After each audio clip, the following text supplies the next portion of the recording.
When there's nothing left but the fire in my chest and the air that fills my lungs, I'll hold my tears and trade my ears for a glimpse at kingdom come. On the other side of misery, there's a world we long to see.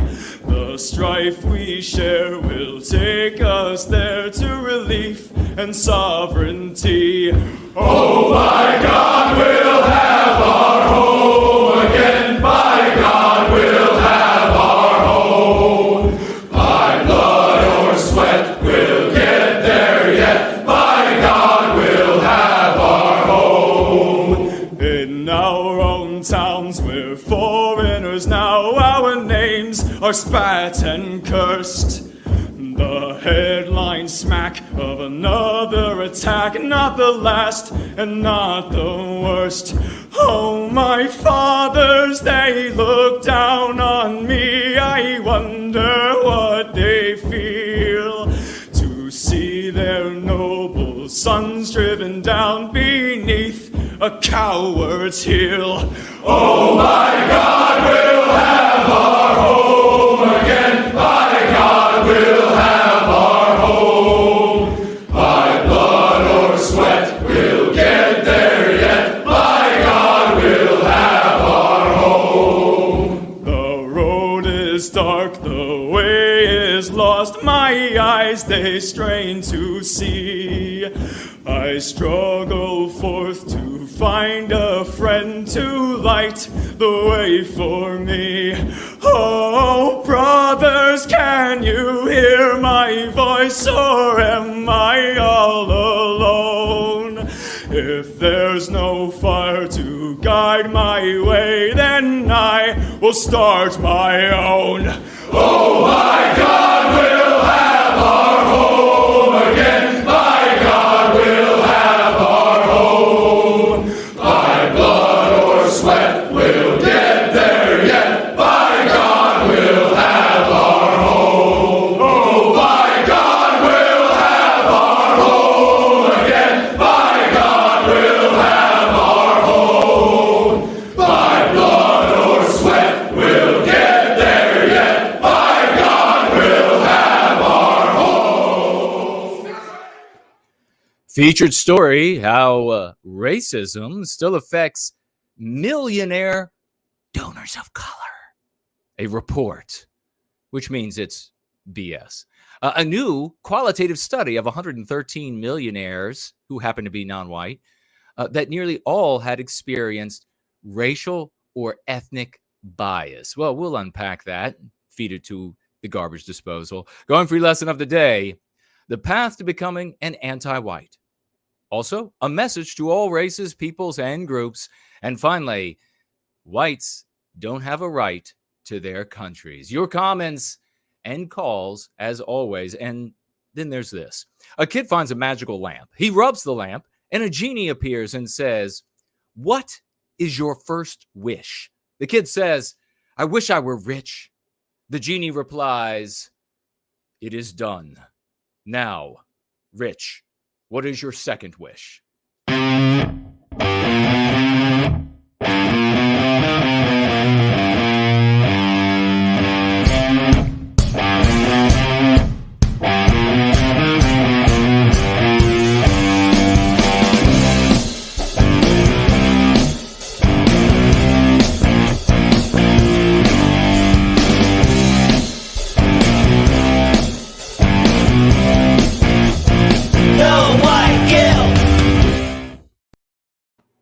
It's 5 p.m.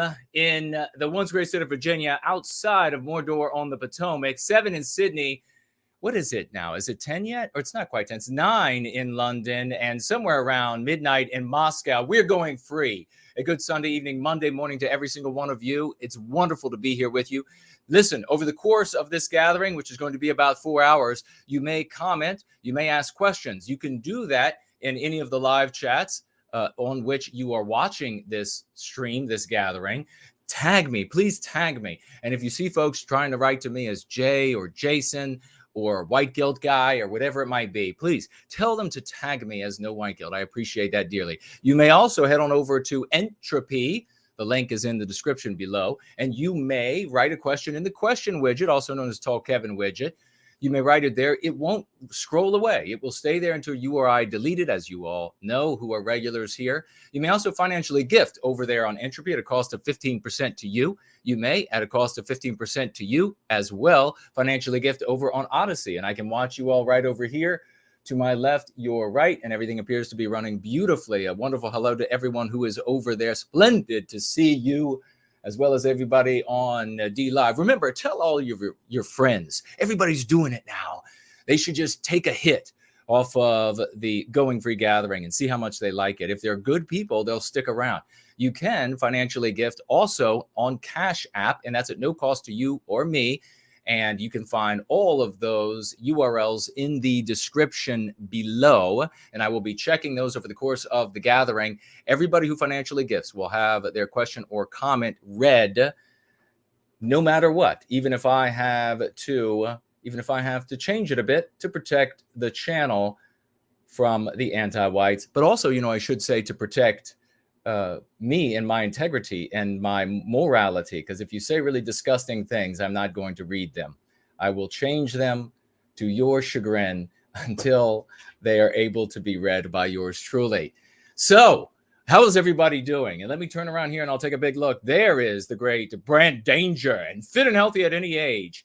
And Kent is with us as well. Thank you so much for being on top of that. Everybody look to the great Brand Danger, School of the West champion. And he's dropping links there. And there's our dear young lady, Carlisle Cockatoo is with us. Hello there, young lady. The Ladybug. And we have Nathaniel is with us, Ghost Rider, Rolo, and Franklin, the great champion, par excellence. Glenn is with us as well, the wonderful Azimuth, Kalar, Ghost Rider, great to see you. And there is a true champion right there. We'll be giving some applause to No White Guilt Clips over the course of this gathering, doing some stellar things. Very excited and proud about him. Wonderful heroes that continue to come back again and again in service to white well-being. Celtic Saxon, Southern Bloom, and the great Mrs. Jess Hort, and Art Acrobats, and White Catholic Girls. Hello to you. And Steve. And who else do we have here? Coconut is with us. Great to see you, sister. A big hello. And there is the wonderful and story champion, Rory Herbert, is with us. Wonderful to see you. Promethean Epoch and is here as well. And so is Pants. Wonderful to see all of you champions. Waylon, hello to you. Are we going to hear some country music while we are in this gathering, this wonderful gathering today? Hey, make sure that you all, like the great champion Jerome, who just walked in, I believe, make sure that you make your comments and questions while we are in this gathering today so that I can speak to them. Many of you will come over and you'll say, what's going free? What is this practice? What is this method of going free? This is so very different. You mean I'm required to do something? That's bizarre.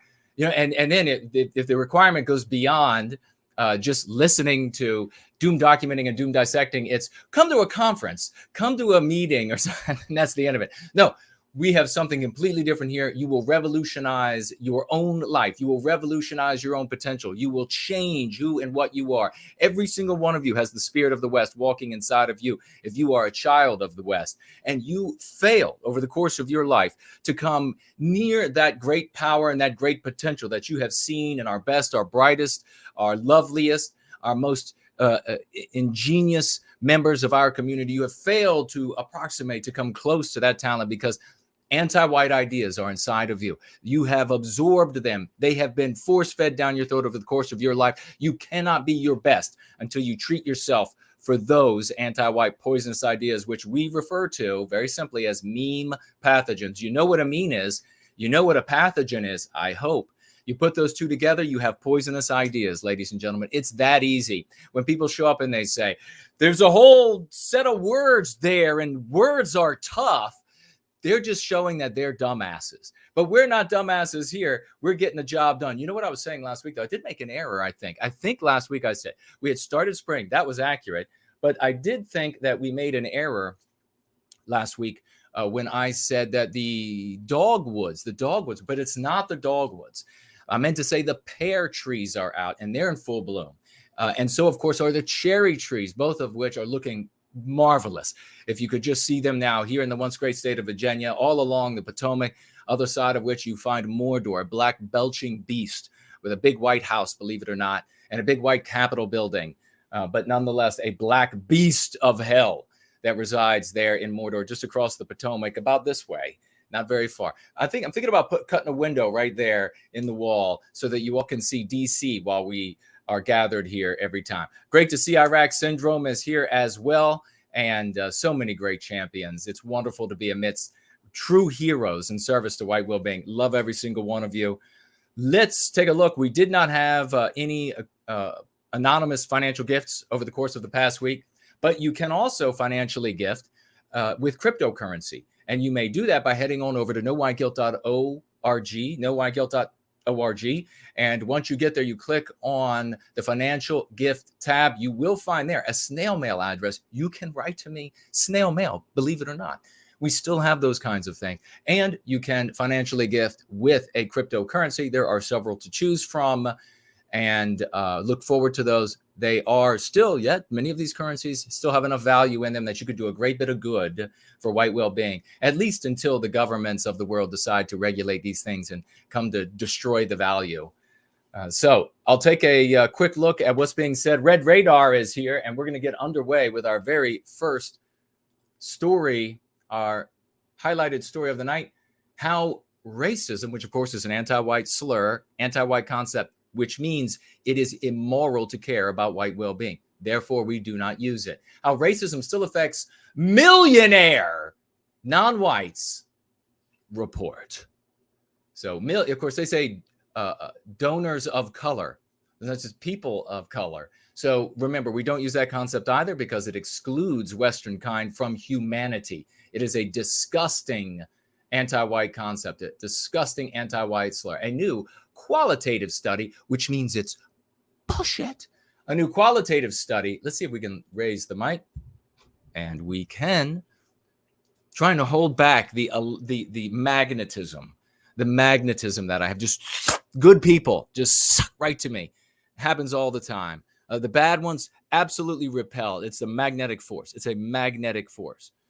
Bad ones. That's how you can go out into the world and you can determine who's good and who's bad. What do you think about Jason, the no white guilt guy? Oh, you like him? You're a good person.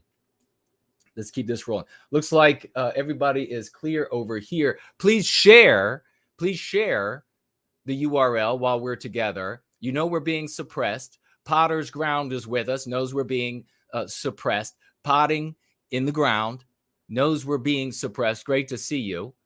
And maybe I should have fun with more of your screen names. Popcorn Power is here. Wonder where that came from.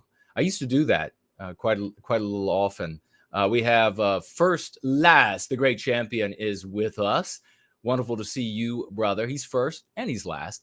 Cold Python is here, and a marvelous tool, the Python, a very tremendous, marvelous tool, the Python. If you have never held one, go to your self-defense show and make sure that you get your hands around the Python. Not the first time I've said that. Donning Armor, not always this context either. Donning Armor, great to see you, brother. Lapis is with us. Hello. Bell Curve. Is that a reference to data-driven statistics, unlike what we have here in this story? Or does that have something to do with the wonderful shapes that we sometimes find on the female body? Who else do we have? So many champs. All right. We didn't miss anybody. As we get started here, we're going to go ahead and jump in. Kent says hello. Fit and Healthy says hey, Ola. And it's 10. It's 10 in London. So we've already gone. You all jumped ahead. Wonderful. Oh, that's right. It's today. That's right. It did move forward today, didn't it? I don't know what time it moved forward, but it moved forward today. They're thinking about doing away with that. Let's see if that happens in the U.S. We'll just get to go to work, and You just get to go to work in the pitch black, the absolute pitch black, which is always fun. It's a good way to start the day. The Tree Godfather. I want to see a movie, a spoof of The Godfather, The Tree Godfather. How would that go? I don't know. You should have brought me the seeds. Azimuth Clark was at the gym and rushed home to catch Going Free. Fantastic, brother. Soul Existence. Wonderful to see you.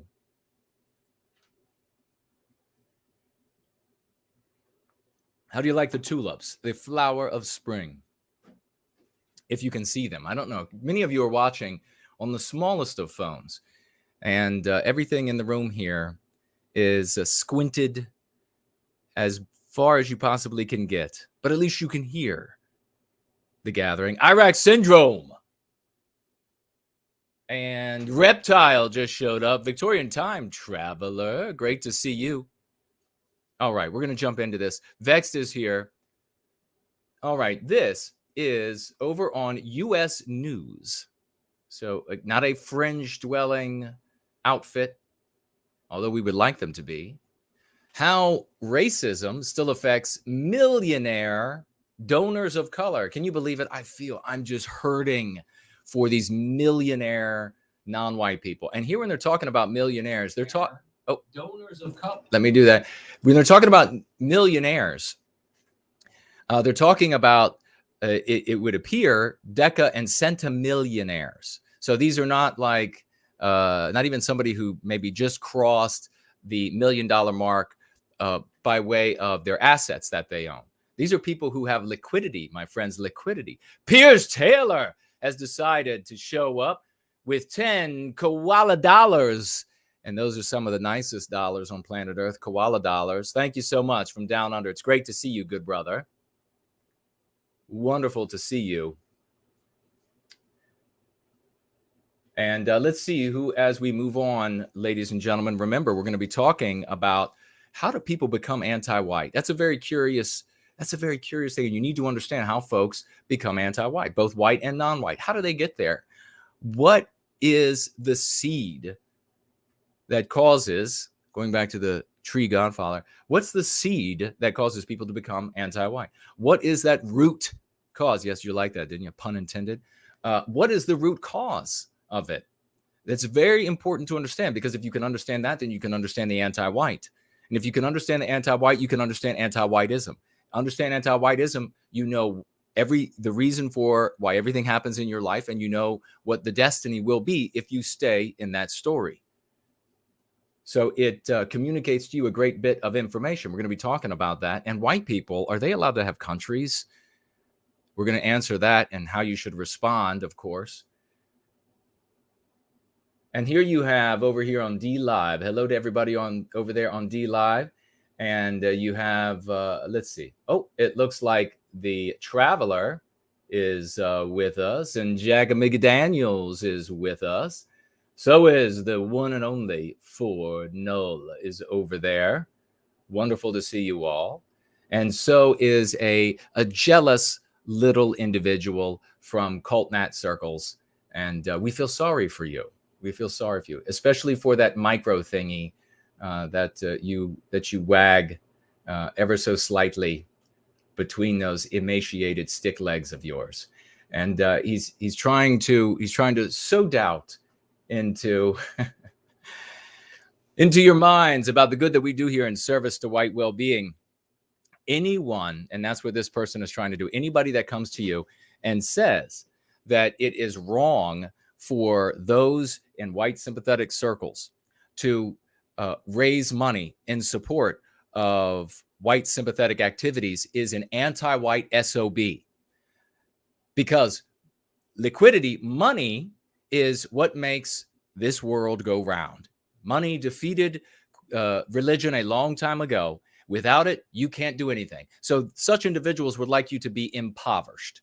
They would like our efforts to be impoverished. No, if we had, and I can tell you this right now, I understand that Nick Fuentes has said that he has become a millionaire off of the financial gifts of his followers.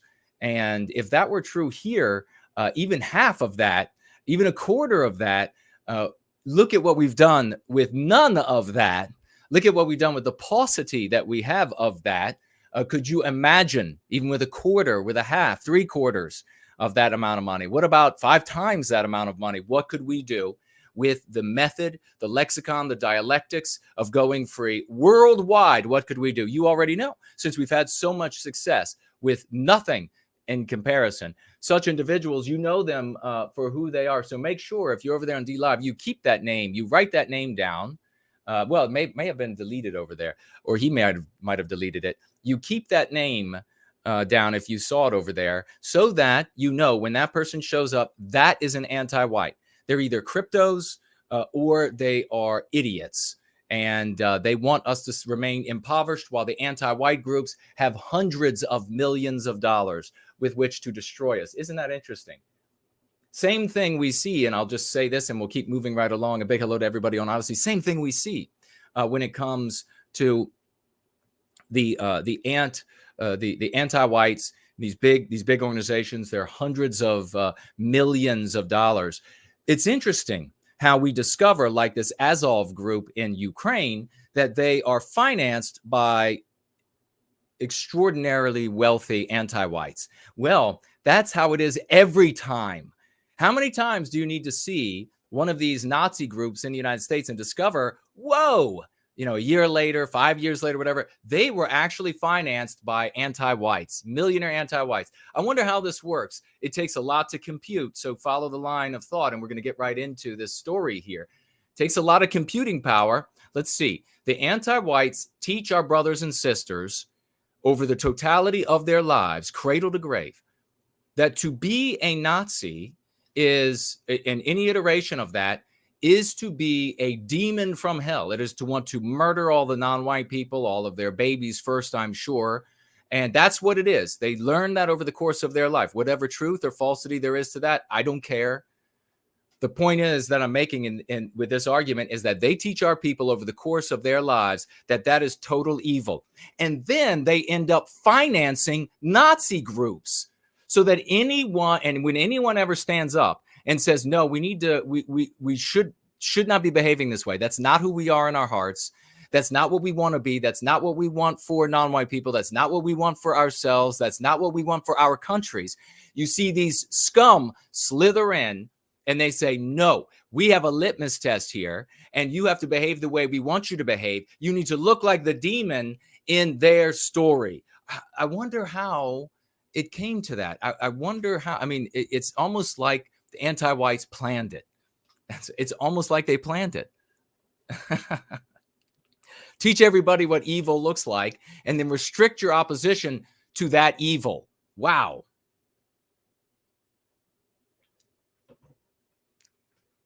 All right. Let's get into this tale. A new qualitative study of 113 millionaires of color that nearly all had experienced racial or ethnic bias. I feel so bad for them, don't you? Being a multimillionaire. Of course, and this tells you about how the anti-white narrative works in many different ways. You can use stories like this, which you can find. It's by the Associated Press, reprinted by U.S. News, that you can use this story when your brothers and sisters out there are talking to you and they're saying that well, it's just because these people are, and they give you the anti-white pretext, these mean pathogens. It's just because these people are oppressed. It's once they start, oh, really? Because when they become millionaires, in fact, when they become billionaires, they never stop with the anti-white narrative. It just continues. And they're not even coming out and saying, well, not me, because I'm a centimillionaire, but I'm just worried about all of these other. No. They talk about themselves. I'm so oppressed by the white people in this country. I mean, just look at Jason's poor ass down there about how he's suppressing and oppressing me. Give me a break. Okay. And then you have a picture of a woman here, which she obviously has a lot of white genetic heritage. And but she's certainly so. She says this is September 2019 photo provided by Mona Sinha. Shows philanthropist Mona Sinha in New York. Sinha, they could have worded this better. How many times do you want me to say Sinha? I feel like I just fell into a Kung Fu Theater episode. Sinha! Board chair of a women moving millions. Okay, moving millions. Says donors, and again, never stop bitching. Says donors of color. You're going to hear that a lot in this article. Remember, never use it.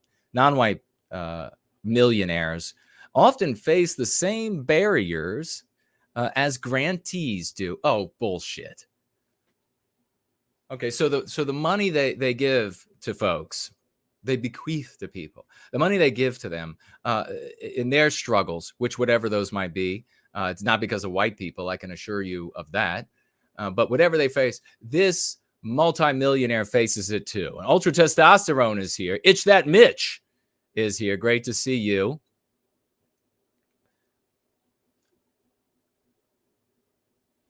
This article is by Emily Haynes, but not the Haynes that you wear around your unmentionables. I'm sure that probably Emily is likely to be anti-white. You wouldn't want her wrapped around any of your unmentionables. Emily Haynes of the Chronicle of Philanthropy. Chronicle of Philanthropy. Why did they say that twice? Okay. When philanthropist Mona Sinha walked into her first meeting on a museum advisory board, she immediately noticed that she was the youngest person in the room, and so therefore immediately felt oppressed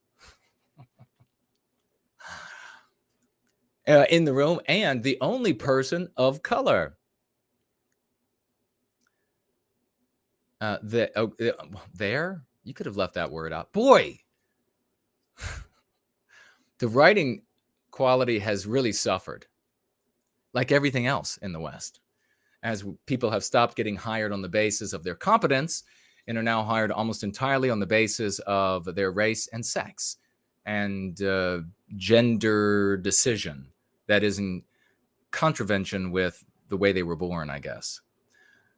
Okay, only person. Well, that's interesting. Now, what that should tell her, Mona, is what it should tell you is that your community, whatever you identify, I hear you're identifying with all non-white people against white people, or at least vis-a-vis white people. So that should tell you that they need to be more involved, that they need to give more, that they need to think of the needs of everyone else in society more.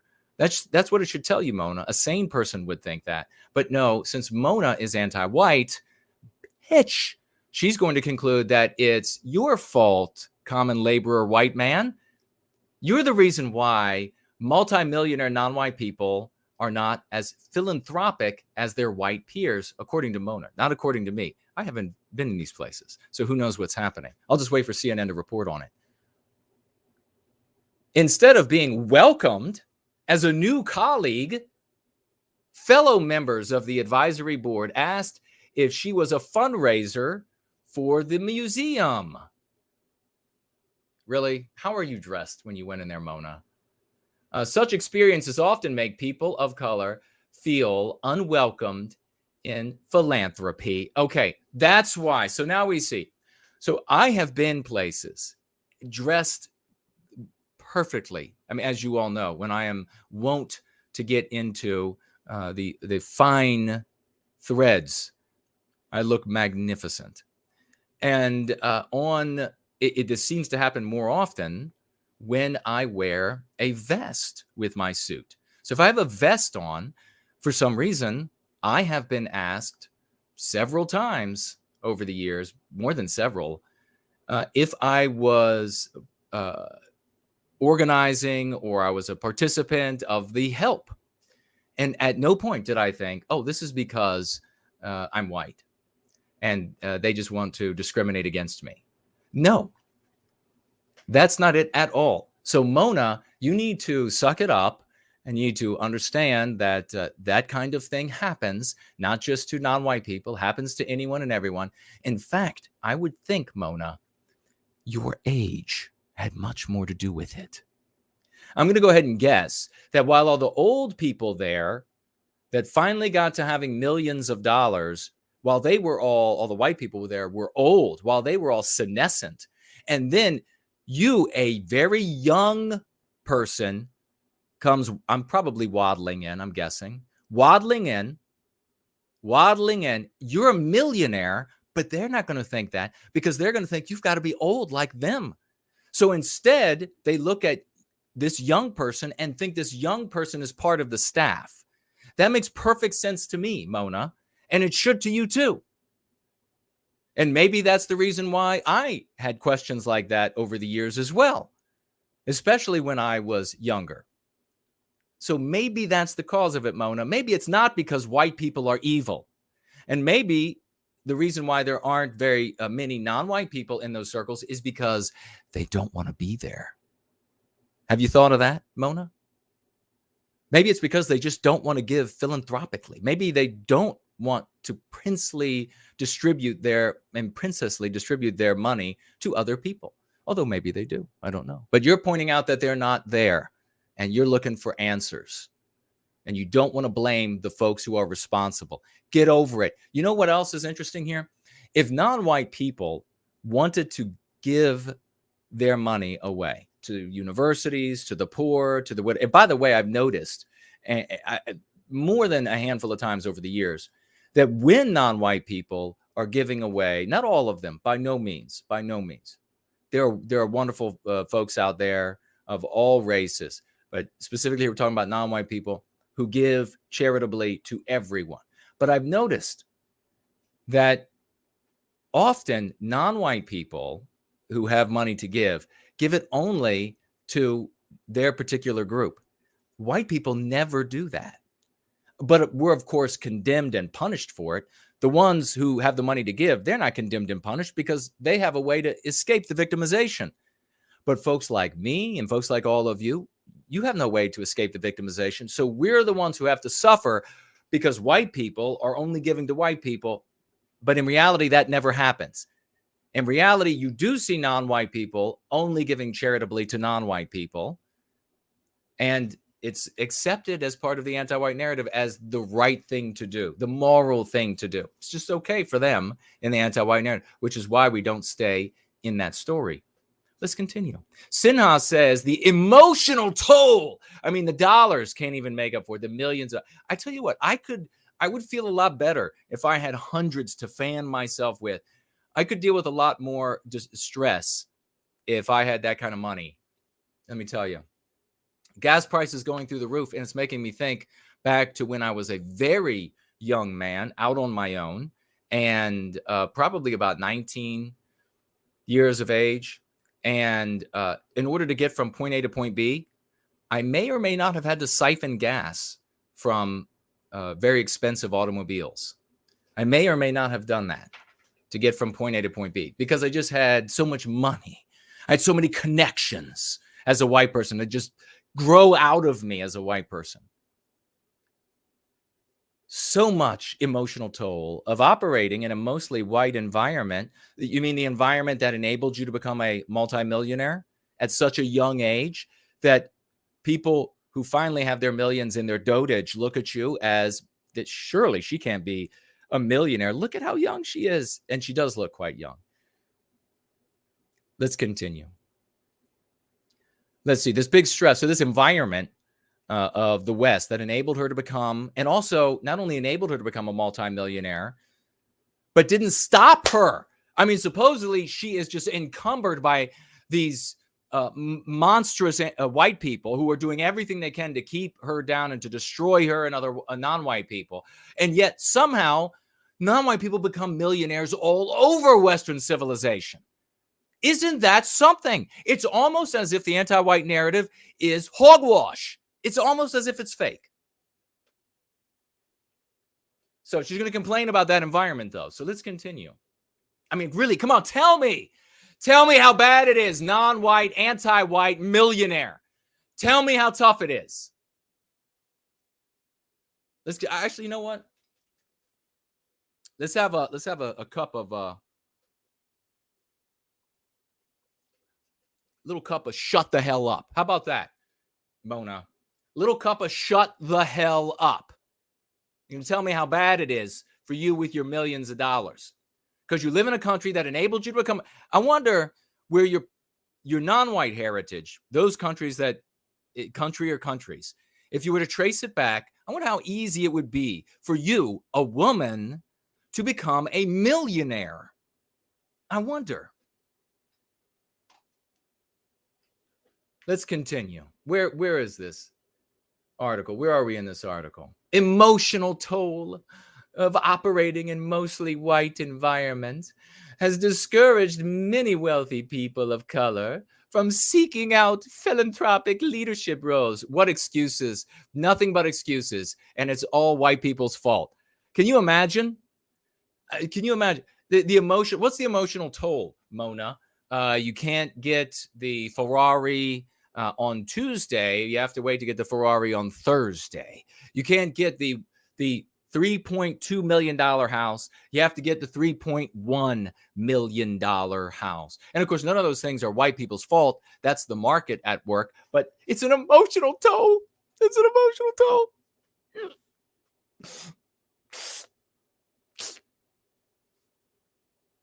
Ready my yacht. I'm suffering.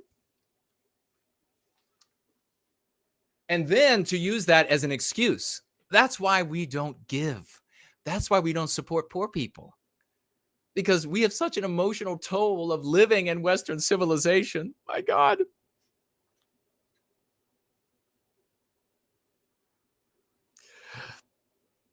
Let's continue. Or seeking out leadership roles. So they want leadership roles in philanthropy. You know what I was saying? What they could do? They could, if they have a big problem, she could, with millions of dollars, start her own philanthropic organization, and then invite all of these non-white people who are just eager to give money to others, but they won't do it because these other environments are just too damn white. Let's see. Quote, with many people, I find that the discrimination over the years has so damaged their self-worth, but not their net worth, that it's very hard to claim that spot. So your personal self-worth, though not your net worth, is so damaged when you are a non-white multimillionaire in Western civilization that you just can't claim the role of philanthropic leader in your community. You just can't do it. What do you expect from them, Jason? What do you expect? What do you all expect? Ian, what do you expect from these poor people with their multi-millions of dollars and their castles they live in and multiple homes, and they make all the money that they need? This is what these folks are so rich on New Year's Eve, right as it hits 1 to 5 seconds after it hits midnight, they go, oh my God, thank God I have reached my financial goal for the year. Now I don't have to work anymore. For the entire year, I've made all the money I need to make in the first 5 seconds. And now I don't have to work anymore for the rest of the year. They're struggling. These people have got it. These people are so rich. They buy children for their pets to play with. That's how rich they are. But they have this damaged self-worth, you understand. They don't think highly enough of themselves. And no matter how many Lamborghinis you own, no matter how many palaces and yachts and sailboats you own, it just doesn't make up.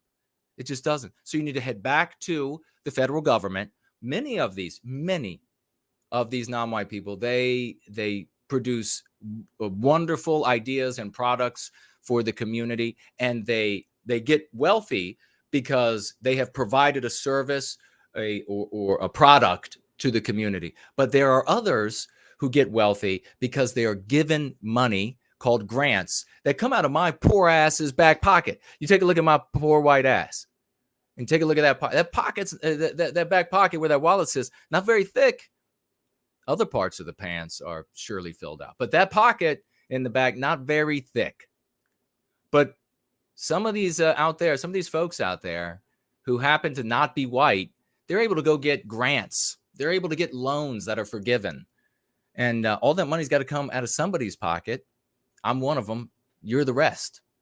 So just know that you're making these folks millionaires, and yet they are still unhappy and they still blame you for everything. That's the anti-white narrative for you.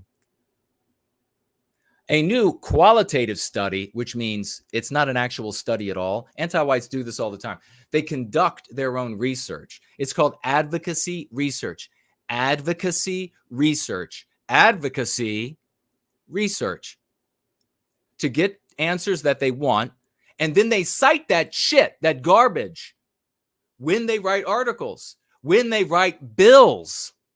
They cite the garbage. We know it's true because we said it's true.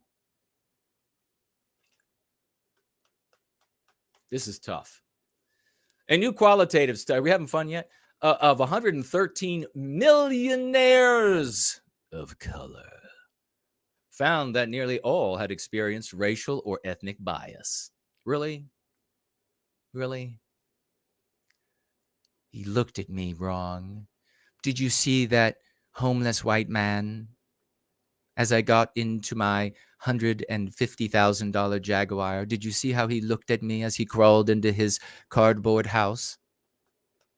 I'm so oppressed.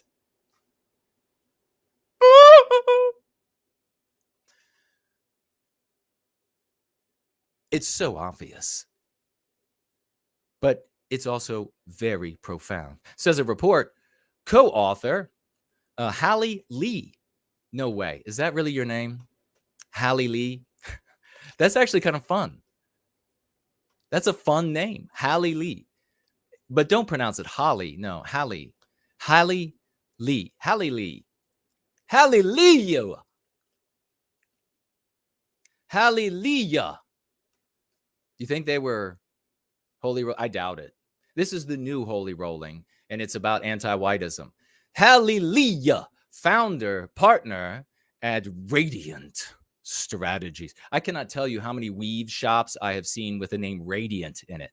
It will be Radiant, sister. Providing a good service for the community. That's why when they were burning down communities a couple years ago, they were saying, leave the weave shops. Leave the weave shops alone. And I concur. Leave them alone. And a co-founder of the Donors of Color Network. Oh, this might be coming together for us now. She says the finding demonstrates the finding. Oh, it's cute. It's so precious when anti-whites attempt science. They'll be claiming bacon was theirs. Not the bacon you eat. This other bacon, even more important. And for me to say that, that's a big thing. Finding demonstrates the ways that racism has affected the lives of millionaires of color. From where they raise their families to the people and causes they support. Okay, so that's kind of a loaded sentence, isn't it? From where they raise their families. Well, typically, the millionaires who are non-white move out into the lily white areas. They find the whitest mansion community in the state, and they move their ass right to that community. I don't know why. I don't know why. Why don't they go start communities of their own? There are so many of them. I mean, think about this for a moment. Every single professional athlete that's non-white is a millionaire. Every musician that's non-white that you've heard about is a millionaire. Every actor that's non-white, who is non-white that you've heard about, is a millionaire. And then all of these business people that you've never heard about, millionaires. The politicians that are non-white, many of whom, if they're not millionaires yet, they'll be like the white crooks that are in there. They'll be millionaires soon too. Massive numbers of them, million, and good for them. You know, if you can get the work, good for them. The money's good, right? But they always move out to the whitest neighborhood. Go build your own if it's so tough. And with all that money, all that money and all that genius, it should be easy to do. But here you have, this looks like the setup for the excuse. And that is to the people and causes they support. So racism, this non-existent thing that is, its definition is that it is immoral for white people to care, or for anybody to care about the victimization of Western kind, for white well-being. And that, in fact, it is moral. It's the highest morality. Therefore, the inverse of what is immoral is moral. The inverse, then, is the victimizing of Western kind and Western civilization. That's what it does. That's what I figured out in junior high school, 11 to 13 years of age.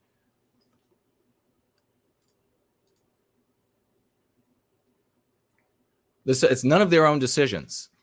And I will ask those out there, don't say it, don't say it. Don't say it.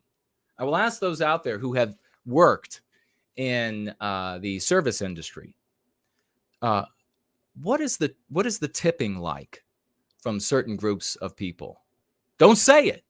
Don't say it. I'm just asking a question for you to just answer in your own hearts. Maybe that behavior has something to do with whether or not, if they can't give a good tip, then maybe they are not going to give a good donation, a good bequest, right? So let's continue.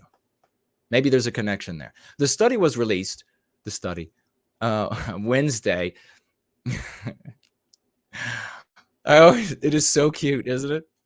The study, we've conducted a study, said the nose-pierced, purple-haired, lovely woman. Lovely. Released Wednesday by the Donors of Color Network, a membership organization for wealthy philanthropists from marginalized background. How can you say that in the same sentence without total shame? A wealthy philanthropist in the same country that they are marginalized in. What horseshit. Horseshit. Along with two consulting companies, oh boy, probably paid for by tax dollars, Radiant Strategies, and the Vade Group. Okay.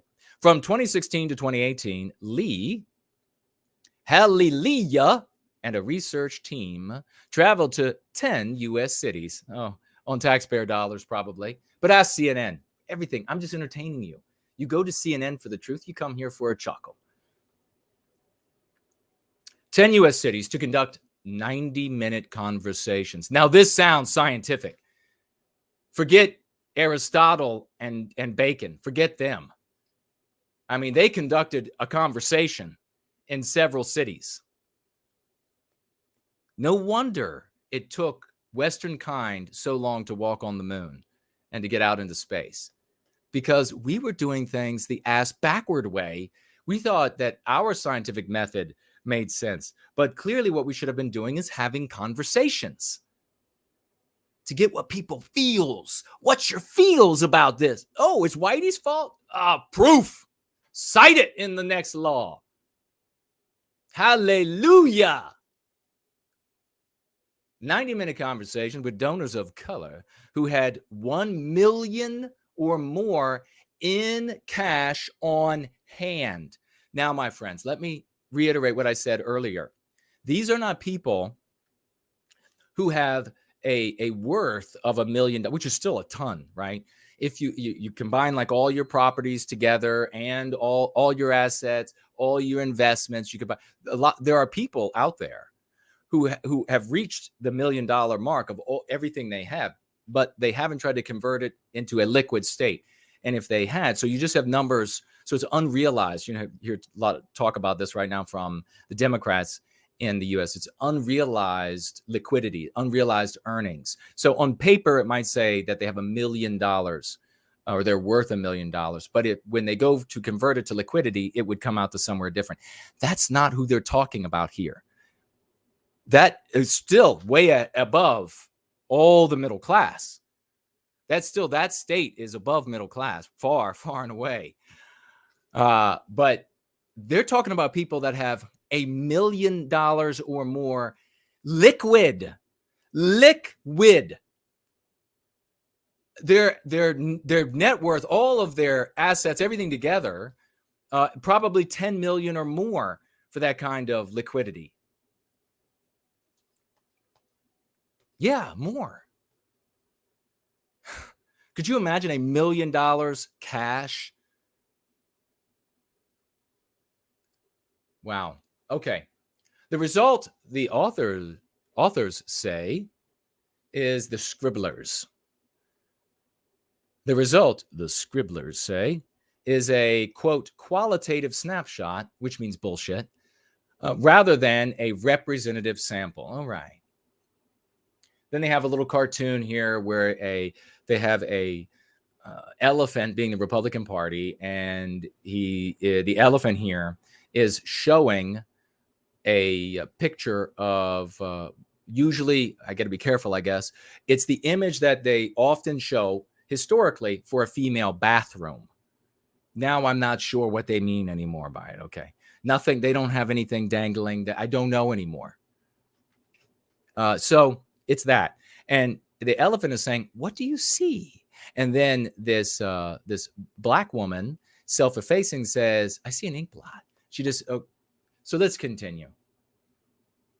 Quote, people of color who are givers are bringing a different set of priorities to the table from their own life experience. So in other words, they're not going to give. These ones, that there are plenty out there who do, but not these ones, because they have different life experiences. So they have a whole different set of priorities. And that first priority, all right, Final Blossom, that first priority is themselves. That's how priorities work, you see. They got a different priority. And what does it begin with? Me.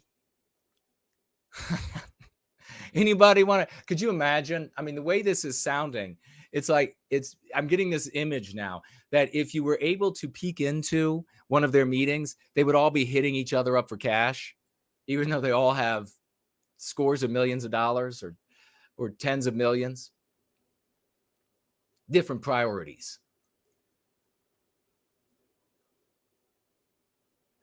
Now, says the report, the co-authors, co-author, Urvashi Vaid, who co-founded the Donors of Color Network and is president of the Vaid Group. The Vaid Group sounds actually kind of scary. What are they getting ready to do next? The Vaid Group. I mean, throw it to you all. What does the Vaid Group really do? Not this particular Vaid Group, but another Vaid Group. What might they do? Scary injections, poison in the food. I mean, what Vaid Group? What was that thing? Soylent Green. Maybe the Vaid Group was involved in producing Soylent Green. She says that changes both the agenda of philanthropy and what's possible for the nonprofits they support. So you see these life experiences that these non-white people have suffered. It's just multimillionaire non-white people. Right now, all the ordinary non-white people who are not multimillionaires, they should be on board with me ridiculing these bastards. They should totally be on board. This is ridiculous.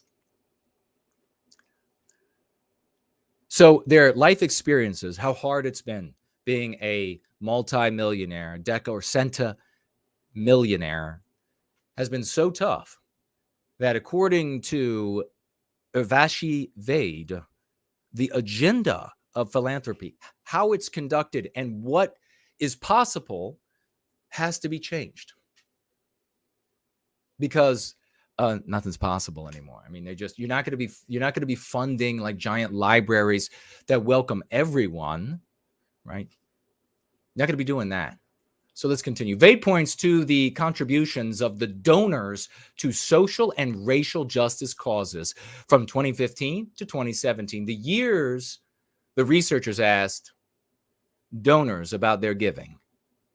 Donors ranked both causes in their top 5 philanthropic priorities. Okay, so social and racial justice. So they had to, you know why they didn't ask about other causes like save the snail darter? Because not one would have contributed to that shit.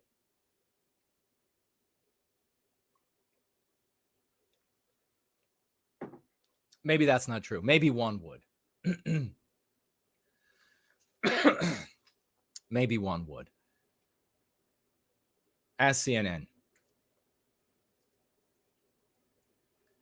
But they went after, they're like, surely the place that these Deca and Centa millionaire, non-white millionaires, that they would give would be to anti-white causes, because that's what these social and racial justice causes, that's all, we've all seen it top to bottom.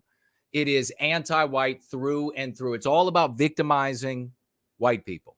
I was having a conversation, and there is the veneer of caring about a non-white group here or a self-proclaimed victim group there. But the substance is victimizing Western kind. If they could not, and we see this all the time, if they cannot victimize Western kind with their like philanthropy or their social justice activism, they don't do it. They don't do it. There are policies and practices that have been implemented that help all racial groups, that help all religious groups, that help people to get out of poverty, that give them an opportunity for a lot of different things. But when they don't victimize Western kind, these anti-whites have no interest. So it's always just a veneer of this, of the talk, of the pretexts. The substance is, how do we harm white people? Let's get back to, but ask CNN. I don't know. Donors ranked the causes in their top 5 philanthropic priorities. Number 1 being themselves. Education was the most popular cause, named a priority by slightly more than 65%. And again, it would be nice to tease out whether any of that was to multiracial environments, or was it to like where white people are? I'm going to go ahead and guess no.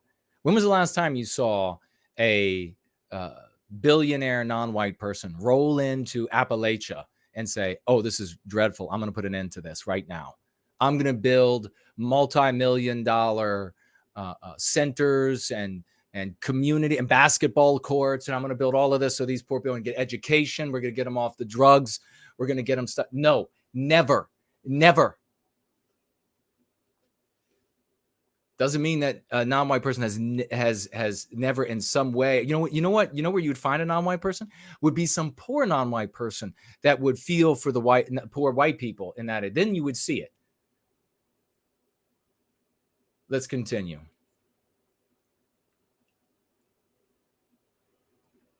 Education was the most, and more than 44% said social justice was a top cause. Big surprise. So anti-whitism was a top cause.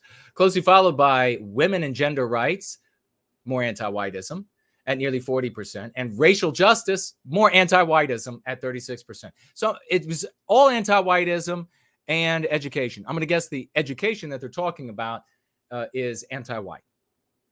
Going to go out on a limb on that one. We are at the top of the hour. We're going to finish this, though, because it's fun.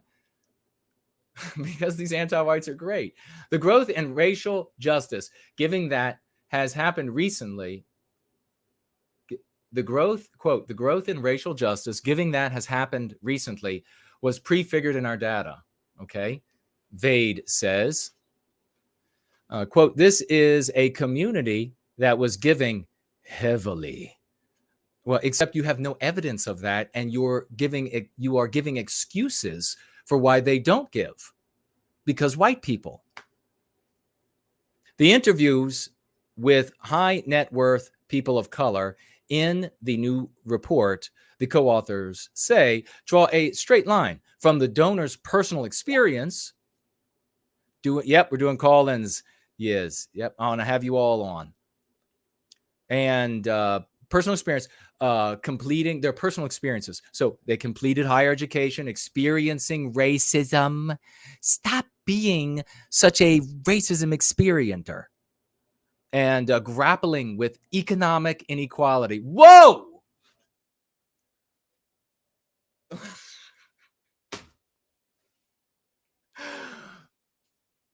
Oh Oh my God. Oh my fucking God. Millionaire non-white people grappling with economic inequality? That is some deep insolence that you are going to be cleaning off of your shoe for weeks. Grappling with economic inequality. There are striking similarities. There are striking similarities among the donors interviewed by the study. Yeah, they're all non-white. It's one of the biggest. They all hate white people, apparently. Striking similarities. Many of them said their parents raised them to value giving and helping others. And most also said they managed their philanthropy without the assistance of a professional philanthropic advisor. So in other words, they're not giving squat. Somebody comes to your house and they're asking for money and you say, no, actually, I've given to my brother, my cousin, they're lying. Maybe they did, but in most cases, they're lying. So what's more, the interviews underscored how well-connected. You see, and if you had a philanthropic advisor, if you had an organization, and I'm guessing that these ladies run one of those organizations. And so they're trying to bring attention to the fact and excuses to the defense of why they bring in so little money, making it hard for them to make their six-figure salaries, right? And at the same time, explain why they have so little to give away as this non-white philanthropic group is out in the community and is unable to do squat. I feel bad for these ladies who are, it's tough times when you can't get your six-figure salary because your target group is non-white deca and centimillionaires, and you need to make excuses for why they're not giving. It's got to be tough. What's more, the interviewers underscored how well-connected wealthy donors of color are. Wait a second. Especially because of membership in fraternity, sorority, or community organizations, Lee says, holy shit. Holy shit. We are accused as white people all the time, even when we are as poor as church mice, of networking to benefit each other. And we never do that. It's always the opposite. It's always the opposite. That's the anti-white narrative. I wish we worked together. White people don't work together. We're fixing that, though. Because, you see, not working together makes it very easy to fleece us. But here you have this non-white and obviously anti-white woman who heads this organization, Hallelujah, who is admitting that one of the biggest similarities among all of these non-white multimillionaires is that they are well-connected.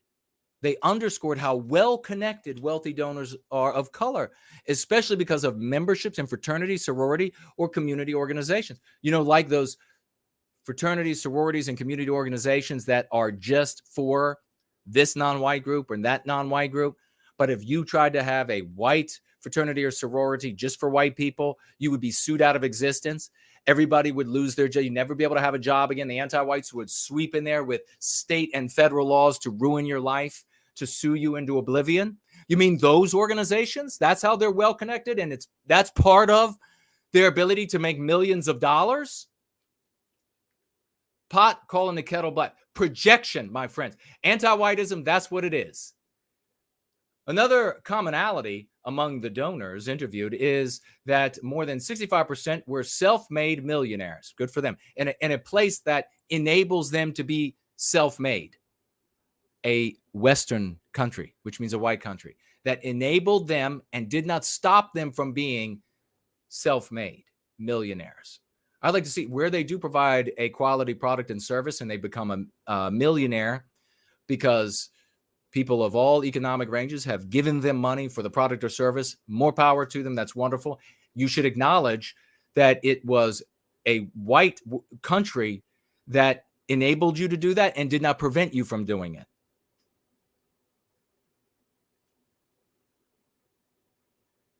Nearly 78% of the donors interviewed said that they helped relatives and friends cover living and educational expenses, provided emergency monetary support, and helped pay for weddings, among other costs, in the year before they were interviewed. So a couple things right there. Number one, who did you give to so that I can go? Who did you philanthropically give to? University, another philanthropic organization that distributes the money for you.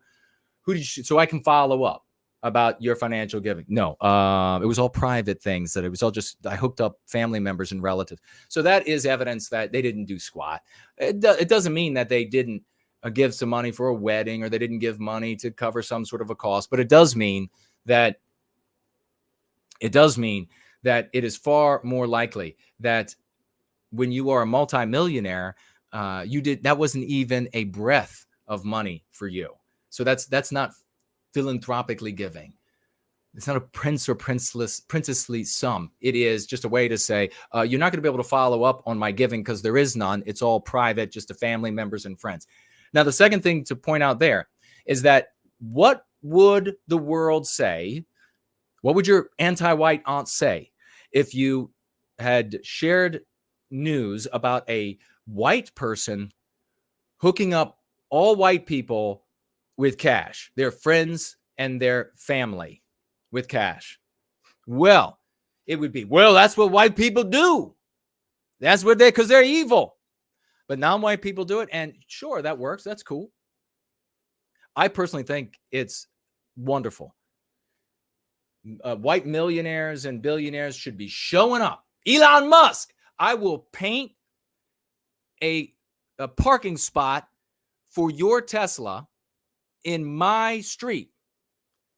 And I'm not even allowed to do that. I will do it for you. Show up. And you have your own spot, I promise. That's always going to be, quote, that's always going to be my priority, says Eric Fuller. Wait a second. Eric Fuller?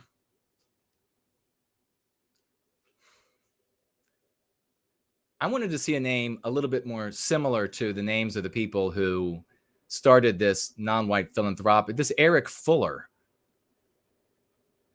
I'm wondering if he's like the woman we started off with a heavy dose of white genetic heritage. He's an aerospace engineer and a philanthropist in Oakland, California. His family knows he's a donor to organizations working on education, housing, and criminal justice reform, especially in his native Bay Area. But it's also important to him that they know that they can count on him for financial support. So his family knows that he gives. Talk about having the wool pulled over your eyes. You know what? In reality, this Hallelujah and the others, they're not falling for that. They're not.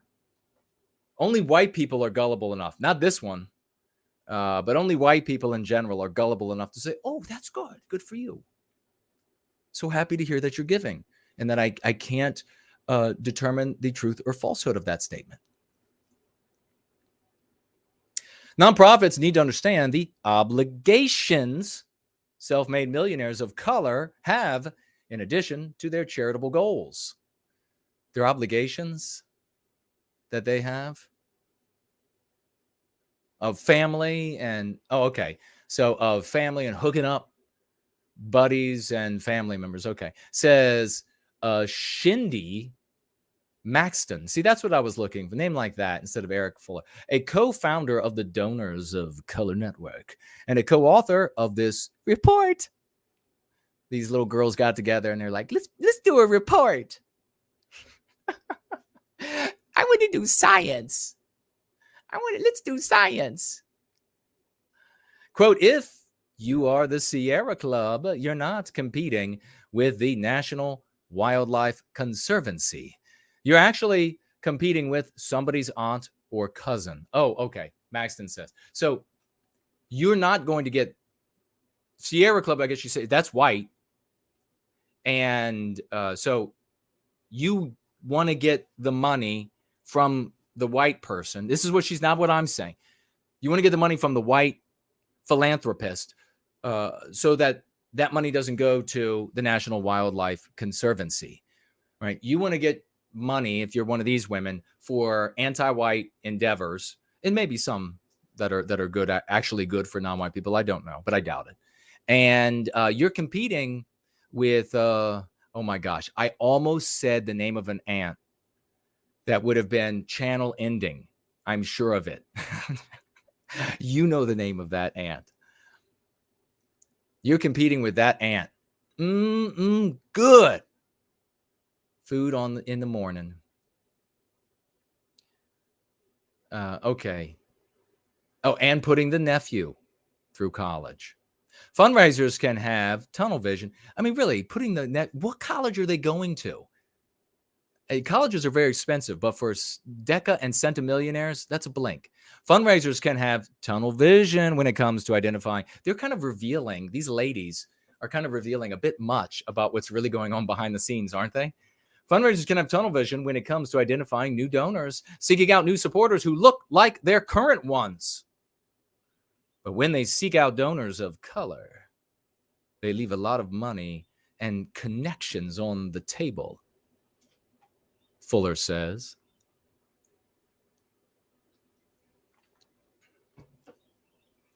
The donors interviewed for the study made median annual contributions. Now, this is, of course, is their word. They have no way to prove this. Contributions of $87,500 to charities, political campaigns, houses of worship.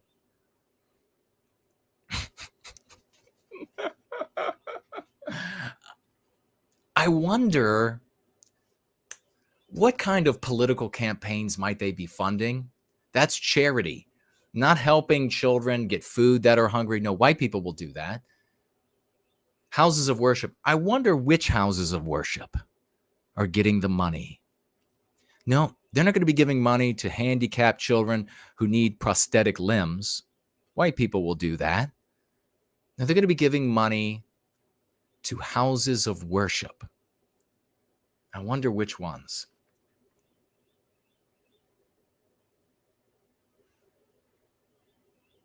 My gosh. And family and friends.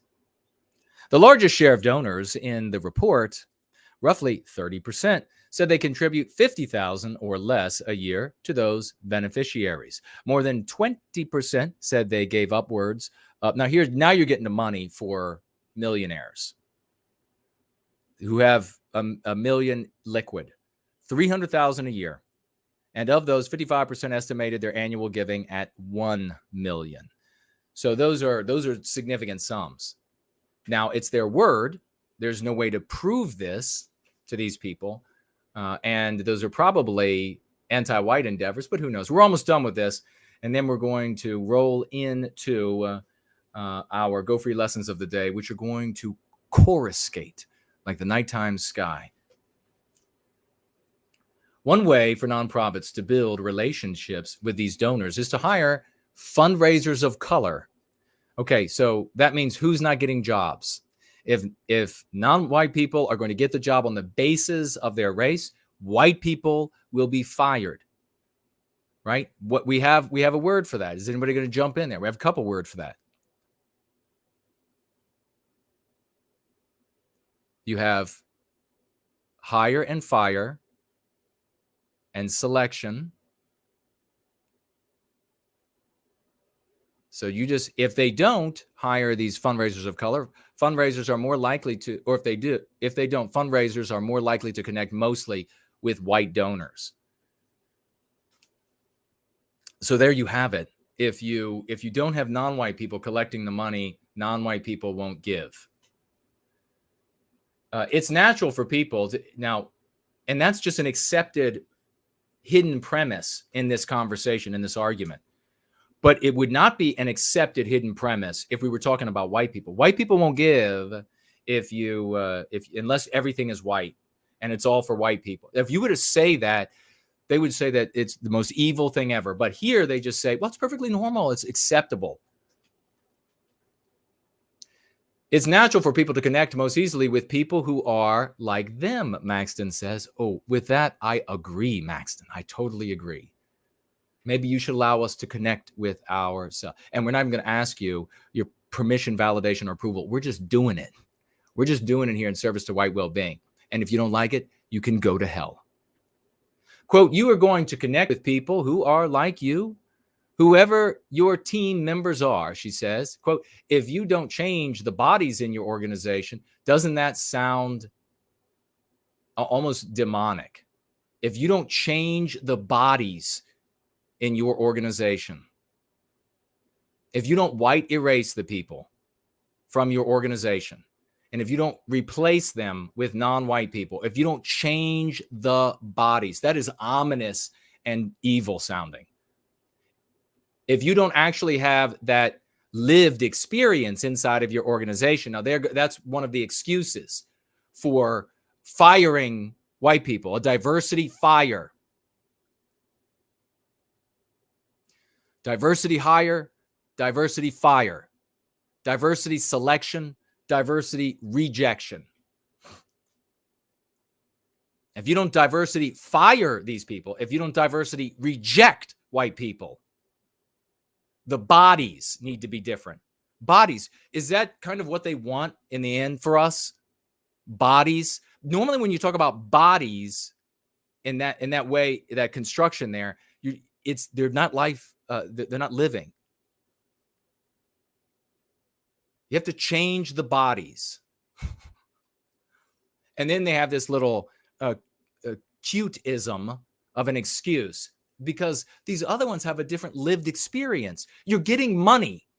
You're asking people for money.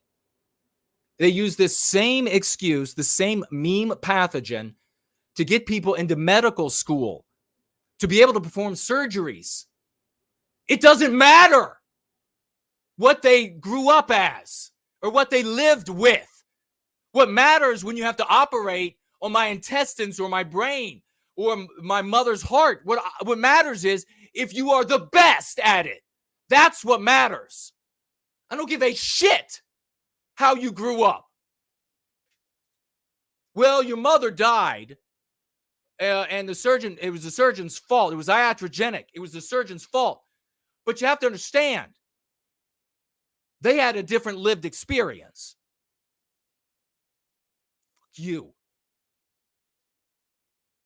We have plenty to absolutely motivate us through everything you could throw at us, everything you could put in our way. We have plenty to motivate us through every bit of that fire to get to the recapture of our destiny. Rest assured, arguments like this, white bodies lining the roadside, rape victims, murder victims, victims of iatrogenic procedures, or what constitute iatrogenic injury in medicine. We have plenty of bodies. It's also important for nonprofit groups to check their biases, says Lee. Of course, check your biases.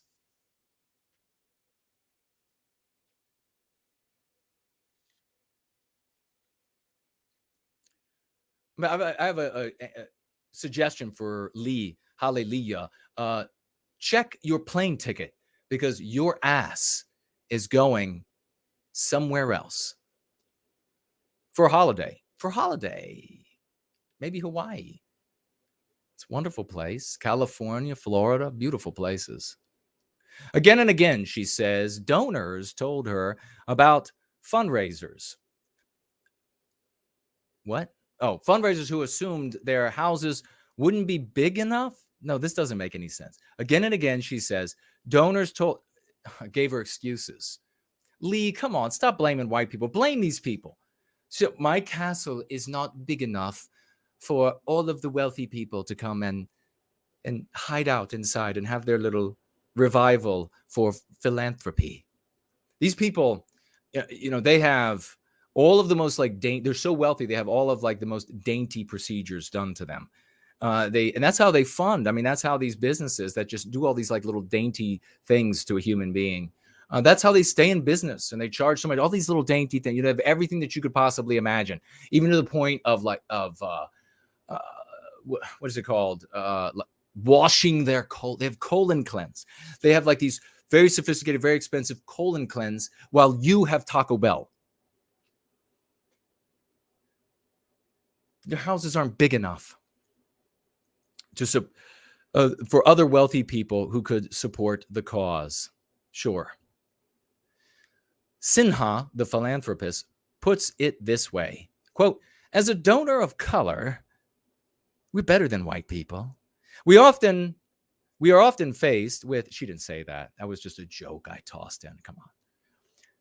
We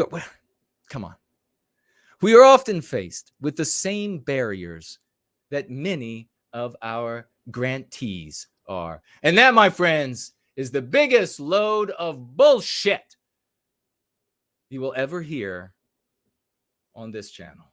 Be right back. I want you to reach out in love. I want you to let those brothers and sisters around the base, let them know that even though the anti-whites wield so much power, that we are winning every contest with them, and that it's only a matter of time. Tell them that they can be more than they are. Tell them that they can stand up for Western kind, Western civilization, and everyone who lives in Western civilization of all immutable characteristics.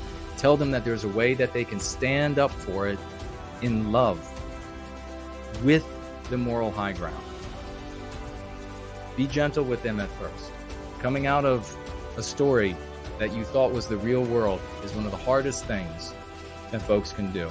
If you go there with a true spirit and a true heart, with humility, you're going to win more souls than you'll ever turn away. And in the end, all of that will redound to the glory of our people and the reclamation of our destiny.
Would you like to network with white positive people in your area to rid your community of anti-whitism, to help ensure the well-being of Western kind?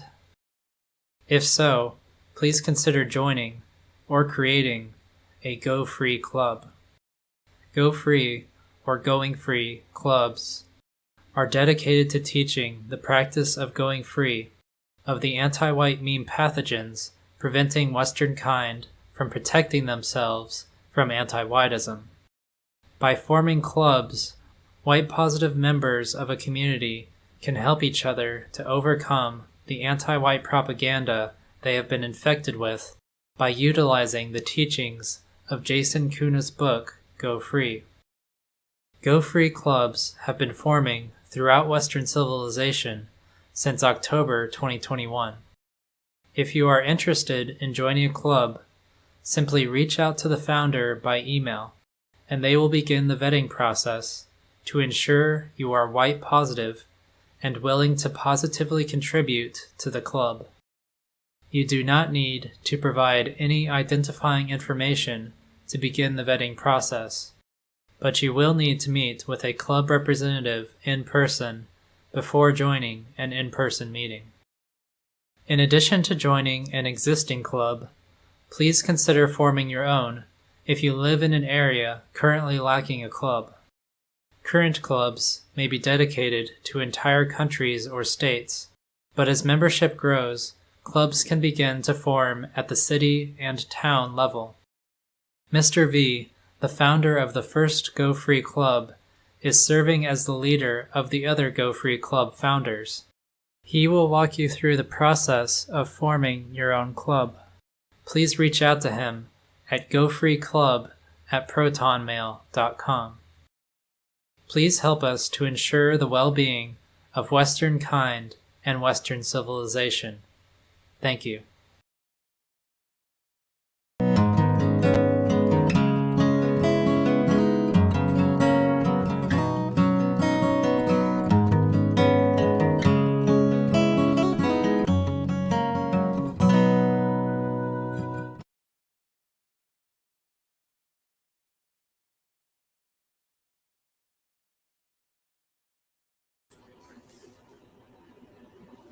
It's just smelling my balms.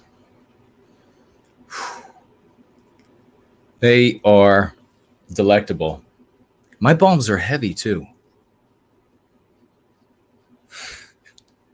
These are some heavy balms. Aromatherapy. And we're talking about these anti-white, multi-millionaire, non-white folks and their philanthropy or lack thereof. And you know what? It's no matter rich, poor, non-white or white, whatever religion you are, at the end of the day, it's night. So let's continue, and we're going to jump right into the Go Free lesson of the day. I want to read something right at the very beginning. Edition 2, it says right here, a message to all races, peoples, and groups. Edition 2 and second edition, iteration 2 as well. Page 6, Roman numerals. The primary focus of this book is on countering the harm that anti-whitism inflicts on Western kind. Therefore, the reader is often addressed as a white person. Nevertheless, people of all races are invited to read this book and to learn about the evil of anti-whitism, how to identify it, and how to oppose it. I invite everyone of every race, religion, and group to join us in our efforts to put a stop to anti-whitism. Anti-whitism is at the root of everything, destroying all that we have to cherish and need as our freedom-loving men and women in Western civilization. Please join us in our service to white well-being to put an end to the persecution of Western kind, particularly the most vulnerable members of the white race, our children, our elderly, our poor, and our sick.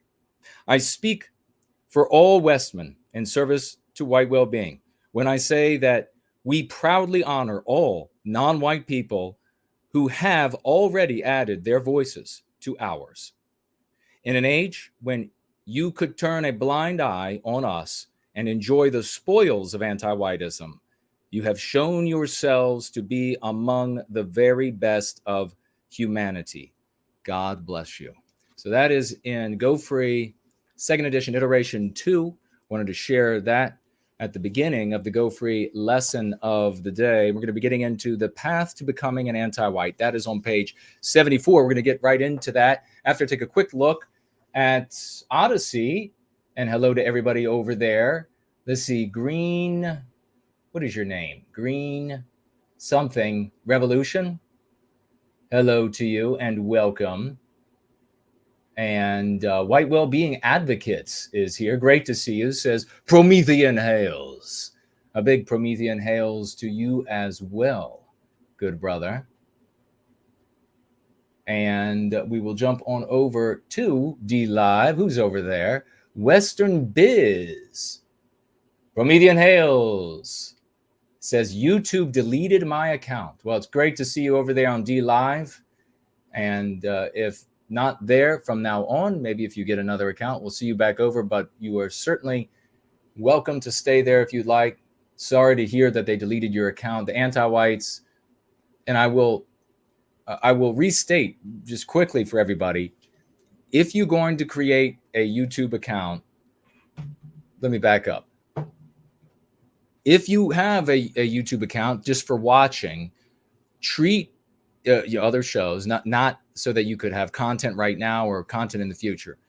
Treat your statements as though that's content you're producing, because it is content that you're producing, and they will ban you. You've got to be very careful about that. Now, having said that, the advice I'm going to give you, if you are creating content or you plan to create it, you can apply to the former situation. And that is that you need to, you're gonna put up white positive stuff. Go out into your yard, take a walk every now and again, take out your phone, videotape a flower or the creek, learn something. What's in that creek? Are there bluegill in that creek? Do you ever fish there? Say a few things. Or you could take the video, you could bring it back. You don't want your voice to be heard, write it on the screen. Bluegill are in this creek, and anything like that. Now, if you just have an account for watching, head on over to a fishing channel. Head on whatever interests you. A sewing channel. Wow, the wind is blowing outside. I have a feeling the big, bad anti-white wolf is out there. But I will have him know that I give no respite, lupine or otherwise, if he is here to do danger and damage to our people. But the wind, it's going to drop. The temperature is going to drop. It's terrible. You have what are they called? What are those beautiful looking? I mean, obviously all of the daffodils all of the cherry trees, but there's something specific. Well, the quince, I could mention them, the early blooming quince. And it's right on the tip of my tongue. They're all going to suffer tonight because it's going to get down to, I think, under 20. So all these wonderful blooms, the white, the pink blooms and all that are out right now, they're going to kick it, I'm afraid. Yellow blooms. I hope not, but we'll see. So what you can do is you can head on to some of these other channels and something you're interested in, skydiving, head on over there, drop a comment or two, and do that every now and again, because you have a social community score, if you will, that the anti-whites apply against you. And you can see with Patreon that they are dropping people, not for what is done on Patreon, but for what is done or said elsewhere. So you have to be observant of this. And so in these little things make a big difference when it comes to whether or not your work will remain in these places or not. If they see you as somebody who's there just to say it's victimization of Western kind is awful, then they'll categorize that as, racial or whatever it is. And then they'll very easily get rid of you because they're anti-white. Just like the anti-whites made very clear to me at Patreon. And if you are unaware, if you financially gift to me on Patreon, it's gone. They got rid of the account. And when I cornered them on the fact that and of course their claim was that of being heretical to anti-whitism. So I cornered them and said, I condemn no group except for anti-whites. And so demonstrate elsewhere, thousands of hours of everything, all of my content and work, demonstrate anywhere where I condemn anybody except for anti-whites, nowhere on the basis of the way they were born or what they became, that it couldn't be changed as they grew through their childhood. And of course, they can't do that. They would had to have identified it to say, there's the offense and we'll get rid of him. But they didn't, of course.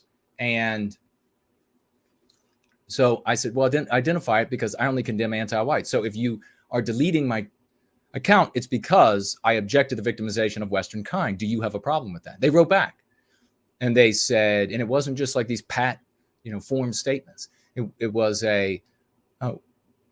after an amount of time, I don't have the exact, I'm paraphrasing, but they didn't give an amount of time. After an amount of time, you can return to us and you can provide our judges with the material you would like to put on Patreon, and then they will determine if it meets our standards.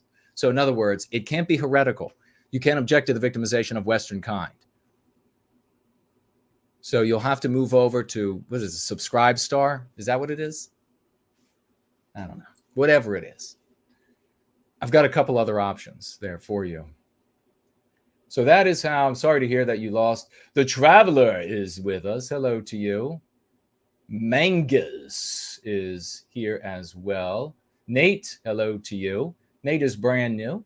Nate just followed. Piers is over there. Great to see you, brother. All right, let's jump over here and we're going to get right back to the Going Free lesson of the day right after we celebrate Dude Bro Moment, ladies and gentlemen. $50 financial gift. God bless you, brother. You are a true champion.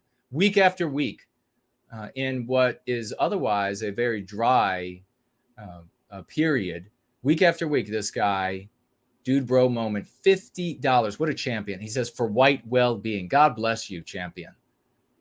That is magnificent. And we have here Anon. So big round of raucous emojis, please, for the one and only Dude Bro Moment. We have to celebrate each other because if we don't, nobody else is. Anon, financially gifting, $5. Thank you so very much. And he writes, a token of my appreciation for all your hard work. However, I do miss the 8-hour streams. Did you get through a workday? A lot of people did. That was awesome. Maybe, I don't know. I'll do that maybe one off every now and again, but there's so much to do now for White Wellbeing. And if the community had continued to grow from that, I don't see myself except in an extreme case, maybe have turning away from it. But there's so much stuff to do. And I deeply appreciate the kind words and the gratitude and the $5 financial gift. Let's jump on over to Cash App. Just have a quick look over there. And it's blank, so we didn't miss anybody. That's good. We'll continue here with the Going Free lesson of the day. And we have here the path to becoming an anti-white. This is extremely important to understand. A lot of white sympathetics out there, they kind of disregard this, and they disregard it to their detriment. Because if you don't understand why a person becomes an anti-white, you're not going to be able to understand how to combat it. You're not going to be able to understand how to understand the anti-whites, if that makes sense. You're going to need this knowledge to know where they're coming from so that you can know, do you engage or do you not engage? This is why we have the advice, stern advice, that when you come upon a radical anti-white, that you just move on. You just move on. There are hundreds of millions of white people out there that can hear, that need to hear the key concepts and more of going free. You need to get to those folks. Wasting your time on an anti-white, that is just that, a waste of time. The path to becoming an anti-white. We all have felt jealousy and envy, all of us, especially when we were children. Even if you were the most attractive, you were not the best musician or the tallest or the whatever. Even if you were the wealthiest, you were not the healthiest or the smartest or whatever. The best of us use jealousy and envy to spur our efforts to equal or transcend the things that inspired these sentiments. And when nothing constructive can be done to equal or transcend the things that inspired these sentiments, we mature by coming to terms with reality. We can improve our appearance, but few of us will become models. We can increase our wealth, but few of us will become millionaires, like the non-white millionaires that were being complained about by Hallelujah, because they weren't giving enough according to her, not according to me. However, some people do not handle jealousy and envy well. A poisonous flame of resentment is ignited in the hearts of such people. They aim their resentment like a loaded rifle at all those for whom they feel jealousy and envy. You know, something else I don't say here, and I'll get back to reading it for a moment. But you can, such a person, the average person, the typical person, they can grapple with and even come to terms with, and in some cases cope with a lingering jealousy or resentment. It's in them. And then when they come upon Antiwhitism, it's reignited. They then go back and they tend that poisonous flame in their souls. As a society, we condemn jealousy and envy. So those who hold these poisonous flames of resentment grope to justify their prohibited sentiments.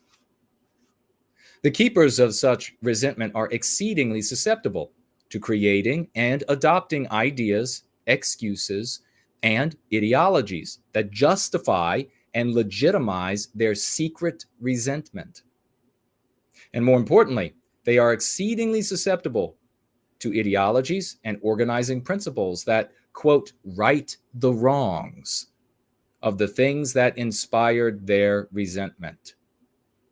Antiwhitism speaks to these unhealthy sentiments and promises to, quote, right the wrongs. Now, it's very important to understand that the source of anti-whitism, what builds, what makes an anti-white, is something that they experience that is not influenced by an ideology, or not necessarily. So this is important because The alternative has been in the white sympathetic sphere that is encouraged, that is fueled by anti-whites, is to blame another race of people. Now, that doesn't mean that there aren't anti-whites in that group and in every other group, because there are. But when you blame another race of people rather than the individual, you are confronted with the wrong questions. And therefore, you cannot come to the right answers. The right answers being those that overcome that opposition, that challenge, the victimization, i.e., the victimization of Western kind. Tell me what you have been able to do.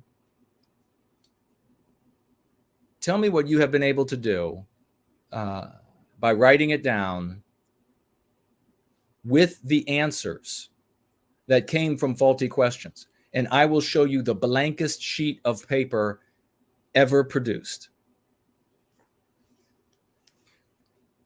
Quote, equality, close quote, is the demand of he who measures his weakness against the strength of others. With equality, he publicly justifies his unprincipled resentment. So, even if we suddenly found ourselves alone on planet Earth, one day we wake up and everybody else has gone to a better planet Earth. Maybe Elon Musk has whisked them all away, Star Trek style, to a better Earth, and we're left behind here. The reality is that poisonous ideologies would bloom like spring flowers if we don't address the source. And more importantly, address and understand our victimization and our well-being as individuals by way of our group well-being. You would instantaneously have schisms, and you would have nationalistic, old-style nationalism, which is outdated and dumb as all hell, and warfare with bloodshed of white people on both sides everywhere.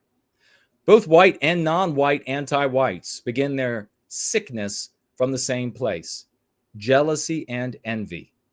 When they look at the grandeur of Western civilization, the beauty of Western kind, and the glory of the West history, they feel jealousy and envy, both white and non-white anti-whites. The anti-white non-white feels this way because he is not a Westman and thus not an inheritor of the dignity that our heritage bestows upon us.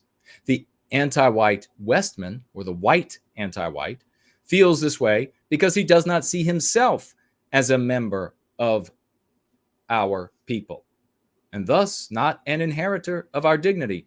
He might fixate on his wealth compared to our wealthiest, his intelligence compared to our most intelligent, his attractiveness compared to our most attractive, his talents compared to our most talented, his health compared to our healthiest, his humble upbringing compared to our most advantaged.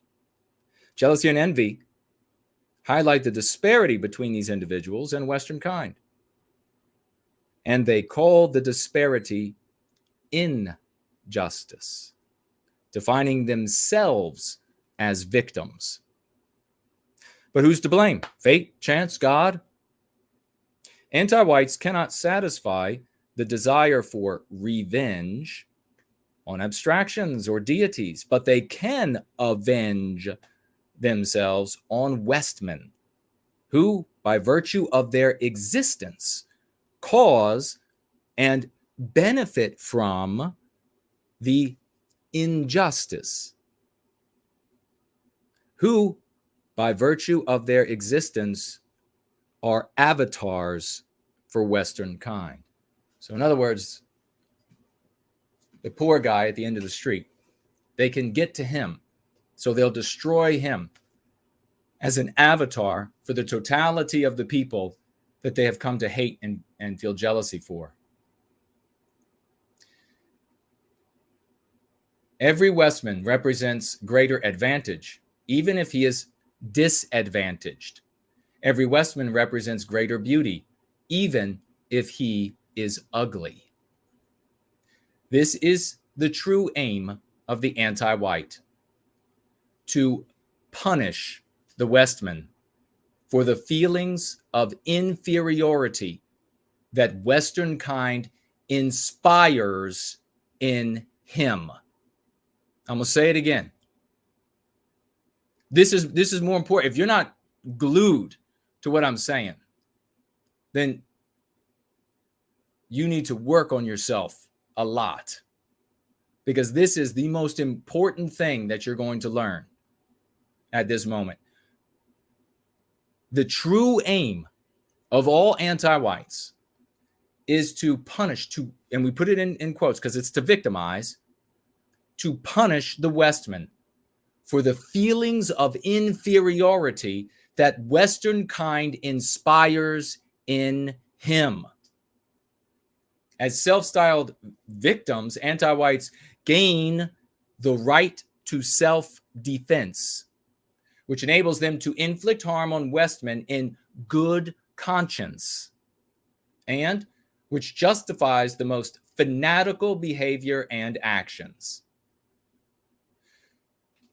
We're going to pull up right there.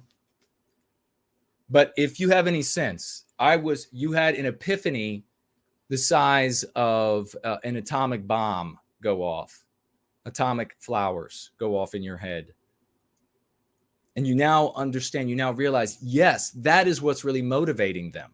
Or if you were anti-white or to various degrees, yes, you could say that's what was motivating me. That's exactly correct. You know, admitting it, especially if you were an anti-white, that's the first step to recovering. Because we all know it's true. We all know that's what it comes down to. We're going to move on. I'll take a look at your comments. And I'm going to speak to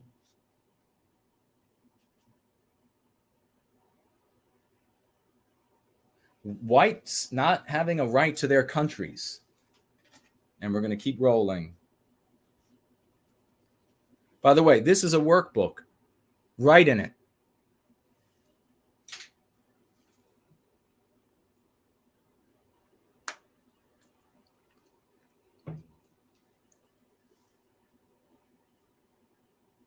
Whites don't have a right to their countries. That's a meme pathogen. Now, this is uttered in various ways. You might be thinking of, yeah, that was exactly like a conversation that you had at some point and you were defeated by it. That white people don't have a right to their countries and to the countries we create. The MC that we suggest, you can use this, use it, and this is a practice. So go out into other chats, other communities. You find an anti-white saying that white people don't have a right to their countries for whatever number of reasons, and you jump in there, you use this, and then you can work on creating MCs of your own.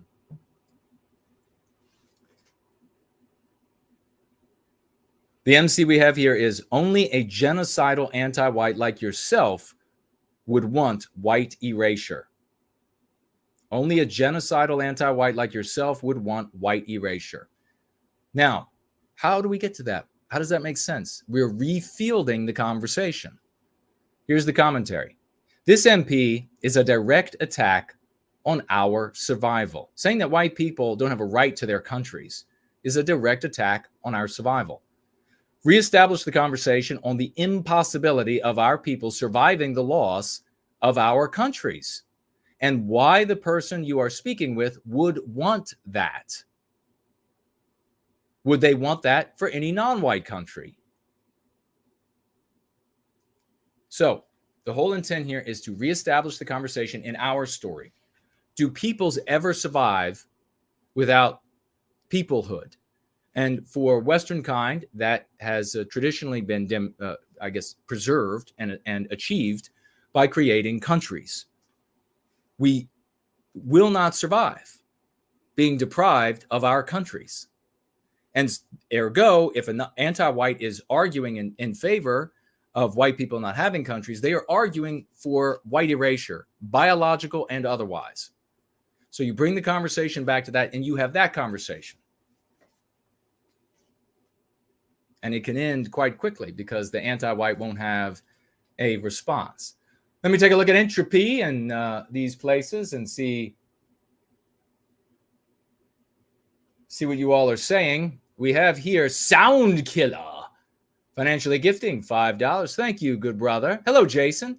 An elderly white woman in New Orleans was recently killed during a carjacking by a group of anti-white non-whites. Have you heard about this? Yet another story being memory holed by the anti-whites. Well, thank you so much, Sound Killer, for bringing that horrific story to my attention. This is better addressed by calling it a hush crime, which is the MC that we use. Try using that. Memory hole, although understood by people in the white sympathetic sphere, doesn't benefit us. And it certainly won't benefit us in use with our brothers and sisters. No, I did not hear about this. It is a hush crime. Really? What's a hush crime, Sound Killer? Well, that is when anti-whites who dominate news, entertainment, media, they control. That's why we have an anti-white narrative. They prevent you from finding out any story, any piece of news. They bury it underfoot when it contradicts, undermines, overturns the anti-white narrative, which is that all non-white people are all good. If they ever do wrong, it's because white people have created a situation where they have to do wrong, and white people are all evil and doing wrong all of the time.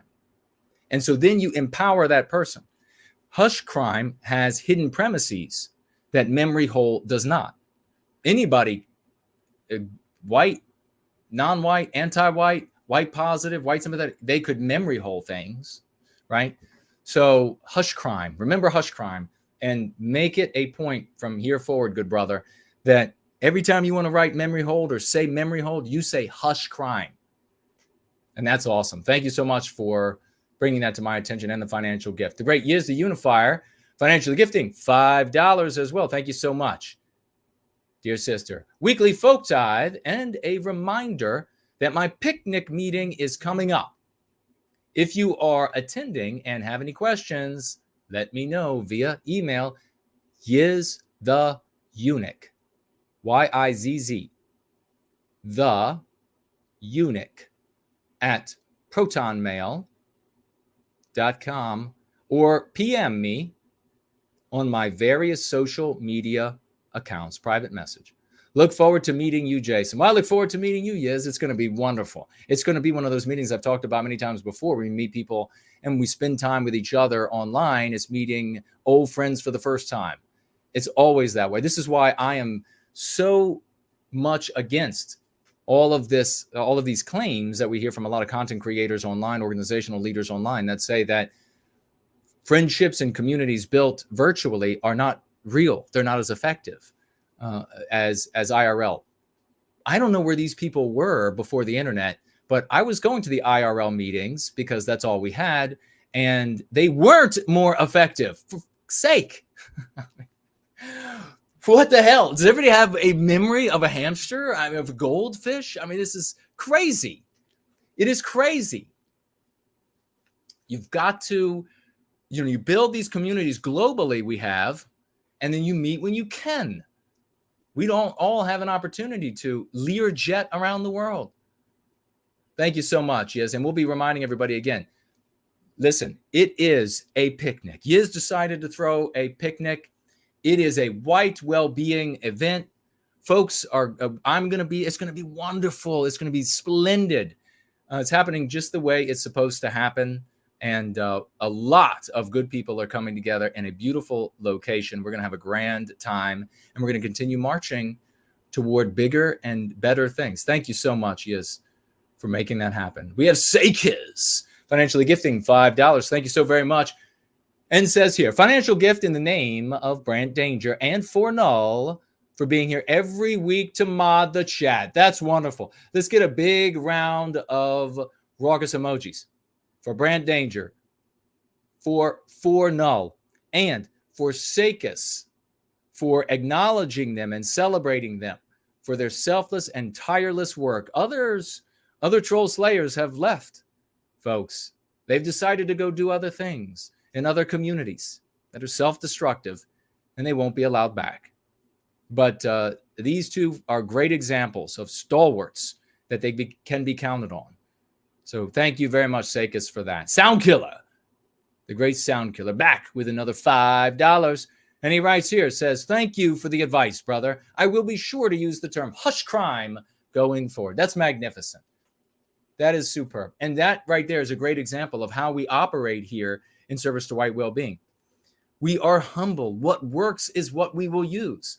We're not going to get tied to one particular way or another particular way. We go with what works time and again. And when we have shown here, and I've allowed myself, I mean, especially in certain areas, to get frustrated because there are a lot of folks out there. I need to remember that we are the great light in the West that will attract the best. And it's only going to attract the best. And the reason for that is, for example, right here, what Sound Killer is demonstrating. And we have to have humility. You have to be humble. You have to be able to drop whatever tool doesn't work and move to what does. And there are many people in the white sympathetic sphere, regrettably, who are incapable of that. They are wed to a particular ideology, political, economic, whatever. They are wed to a presentation that has been given them. They are wed to terminology, to locutions that are damaging for them. And if they can't have white sympathy that way, well, they'll just see the white race destroyed. That's their position. Well, we don't want those folks. And it's a good thing that they can't be persuaded and then end up over here and soiling the stellar work that we are doing here, the exemplary work. So thank you, Sound Killer. Great demonstration of what it means to be a Promethean. That's Kipping. Let me turn around here and we'll see, and I'll take a look at your comments, which I know are going to be wonderful because they're always wonderful. We're going to keep rolling. Okay, we're blank. I didn't miss anybody. And I see Leonard and Get Some, Don John Wilkes based is with us.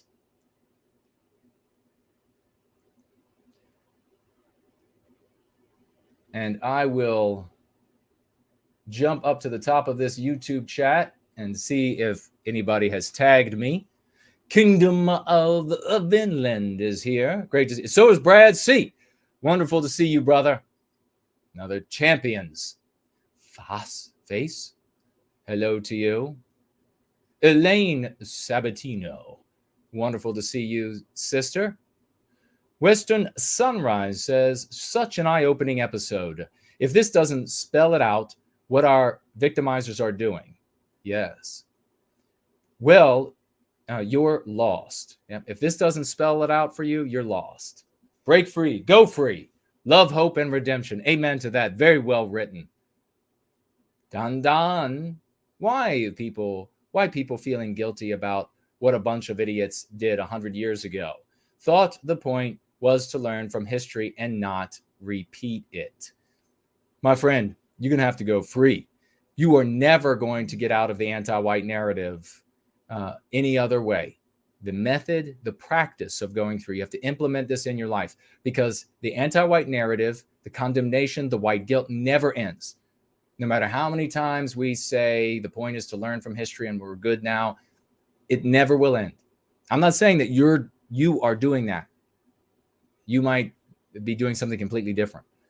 But generally, the way this landed on me, what you wrote, is that there are wonderful people out there in our communities, wonderful people in our countries.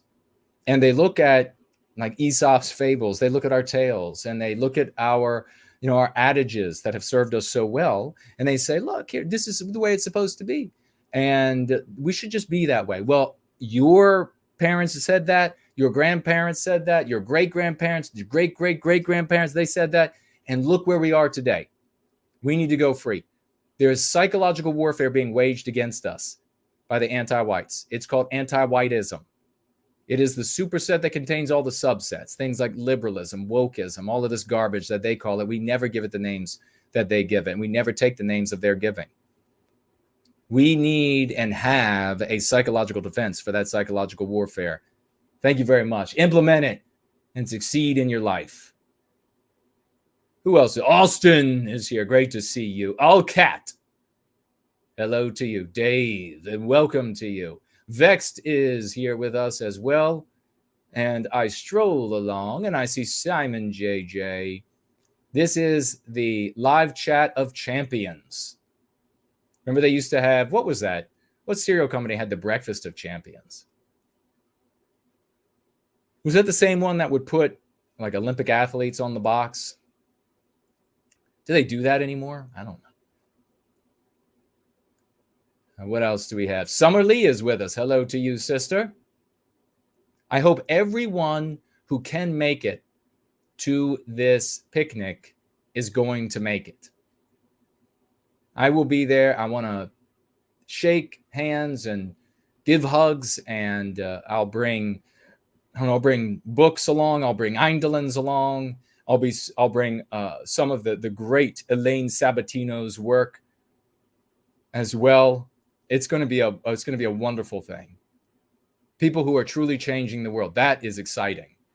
It's always good when white sympathetic people who are comporting with my morality, when they get together and they do, they bake or they have a conference, whatever it might be, and they're able to then have that time away from the anti-white world. And it's really rejuvenating. And I've been here for 3 decades, so I know exactly. But I'm telling you, it's even better when white positive people get together.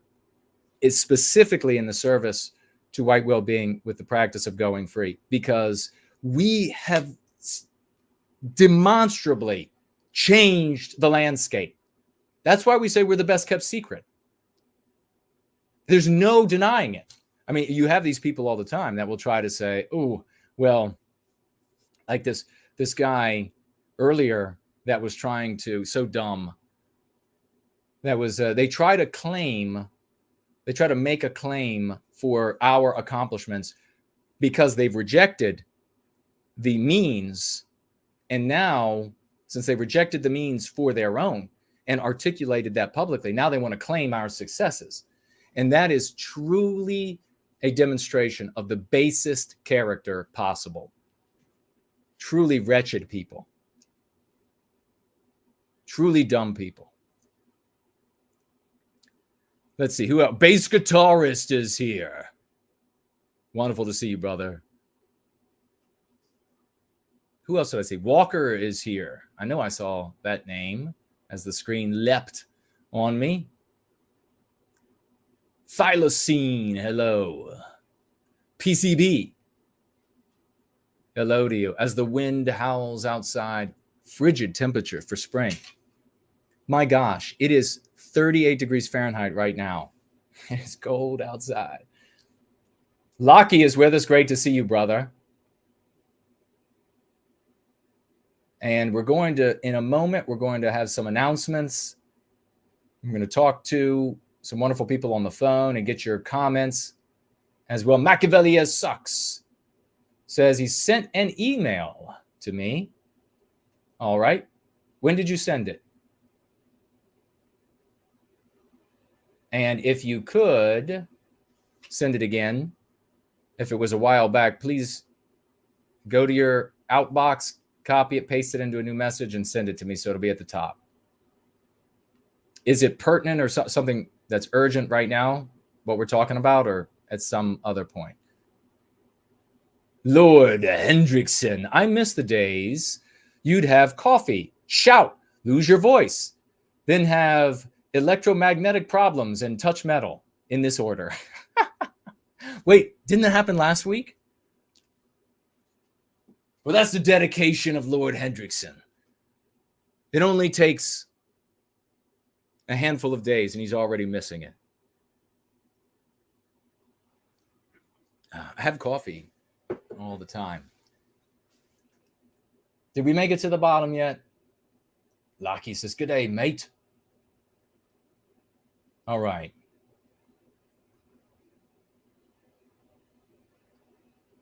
Okay, there we go. And this is still blank, I believe. Good deal. Didn't miss anybody. And we got everybody here. And let me check over here on, make sure we have over here on Odyssey, we have some financial gifts in library tokens. Alt Media is over there. It says question to Jason. And then that's it. I see that, but I don't see. Okay, I do see who to thunk it. Financially gifted 5 library tokens. And writes here, no white guilt. Anti-white, white conservatives do not recognize white people as something capable of being envied at all. That is where they cannot understand. That is where they cannot understand the motivation, thinking they're immune to being anti-white themselves. That's a great statement. He's saying that white conservatives, anti-white white conservatives, do not recognize that white people as a whole are capable of being envied at all. I would submit that they do, but they would never own up to it. That might be the same thing relative to your statement, if that makes sense. But when you say, and let me also ask, and you don't have to financially gift any more library tokens or just gift any more library tokens. You don't have to, but are you talking about just conservatives in general or specifically anti-white, white conservatives? Do they have to be anti-white or just conservatives? But thank you very much for the library tokens. We have 100 library tokens. Thank you very much from Alt Media. Okay, this is maybe where we're going to get the question. Question to Jason. Thank you very much, by the way, for the 100 library tokens. Question to Jason. Instead of blaming individual anti-whites, why not blame the system that produced such people? The media, academia, etc. Great question. Thank you. That's a great question. The reason we blame the individual is because the system doesn't exist. The system is a creation of individuals. So when you can't talk about a system or academia, for example, without anthropomorphizing it. And when you anthropomorphize an inanimate thing, you come to erroneous conclusions. So we have to talk about the people that motivate, that create, that actualize, if I could use the word that way, what we see coming from or projected by the entity, such as a governmental structure or a media enterprise. When it comes right down to it, we have to talk about people and not anthropomorphize inanimate things. It's a great question. And Alt Media asked you. Thank you so much for asking it. So many, I have argued this, brother, for so long in the white sympathetic sphere. I'm surprised my tongue and lips are able to still form the words because I've taken my head in my hands so many times. This might be, I don't, well, for one thing, it's perpetuated. So it has inertia from group to group, generation to generation, that this is the way to approach this. And I've been like, I guess, so you can imagine like a river, and it is flowing hardcore down, it's rapids. And I've just been like this boulder right in the middle of it. And I'm trying to turn back the water, and they don't want to see it turned back. Now, the people who are led, we give over a significant portion of our own duty to think for ourselves, and it's important. We have to be able to do that. But you've got to make sure that the person you're doing that with, the leader, the content creator, is worthy of it. And a lot of these organizational leaders and content creators, the majority, have not been worthy. I mean, let's just go with the facts. The facts are, where are we today? over the course of our whole life, alt media, you and me and everybody else listening, this has been the trend, right? Just down every year. It gets worse and worse. At some point, we got to cut loose from this. I mean, we got a streamer coming down, skydive style. You got to cut loose and open up the reserve. You got to go another direction. Now's the time to go another direction. So it's really important that we get to the right answers by way of the right questions. And we can't have the right questions if we're anthropomorphizing inanimate things. Brother, I know you'll think about it. Folks will think about it now. Have you heard content creators, especially those ones that really fancy themselves as big brained and they built big audiences and now they don't want to go on people's shows and things like this anymore. They built big audiences and they're making good living for themselves and having fun, out at the bars and things like this. Those folks, they do this and they will talk about organizations. They'll talk about media empires. They'll talk about academia. And they will totally give them emotional motivations, these inanimate things, these things that are only exist because individuals compose them. They'll talk about their emotional motivations. That's crazy. That is more crazy than what I think is really crazy, which is when you see these people and they'll talk about their pets. And I know it's fun to say, well, Fido, he has this need to look good in front of the other dogs or whatever. I'm just like, okay, you think it's fun, but when you get serious, you got to be an adult. And anybody who thinks Fido wants to look good in front of the other dogs needs a tight white jacket. All right. If you think that's really going on in Fido's head, you need a tight white jacket. Now we have this ability and this is why Prometheus Rising is such a powerful book. And you need to read that story. Because I teach there that we have these wonderful strengths that are turned against us. We have these weaknesses that are turned against us. We need to understand that this ability to project ourselves into animals, other people, inanimate organizational entities, that while that ability is a great strength in certain areas of our lives, it is an enormous weakness elsewhere. So we need to realize, I've seen these big brains. I've seen these big brains on YouTube and Odyssey, these other channels, DLive. And they will be pontificating superciliously to you, of course, about things. And they will be anthropomorphizing like there's no tomorrow. And you know what Aristotle would do with that? And you know what these big brains would say? What would Nietzsche do? Not what you would do. And he would be absolutely dumbfounded if he suddenly found himself in the Western civilization of today. Western Man, financially gifting $3, and I'll turn back to Odyssey. Thank you so much. Good brother. I didn't get a chance to hear if you got my message on the other platform. I'll do a call if you want. Yes. Yeah, I think it's on there. We can absolutely do that. And thank you for that financial gift, brother. And we have over here White Wellbeing Advocates and financially gifting $1. And thank you again.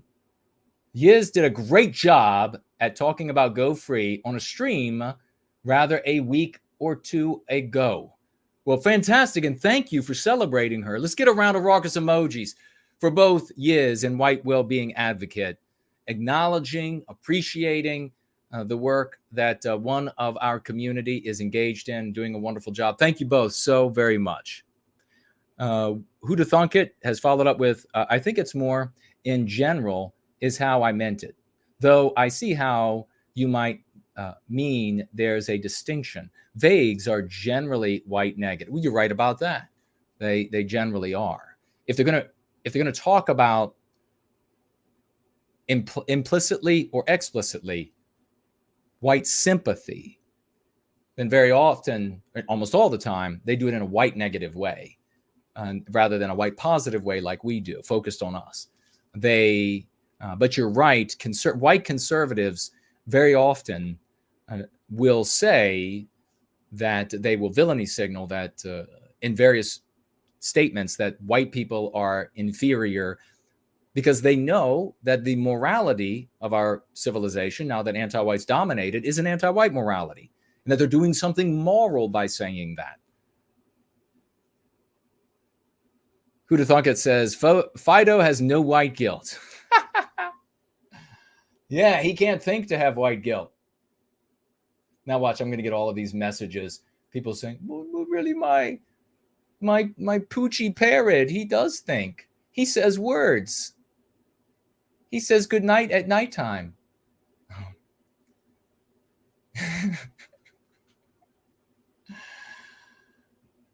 Slip the jacket on, honey. Everything's going to be okay. It's a little snug. Everything's going to be okay.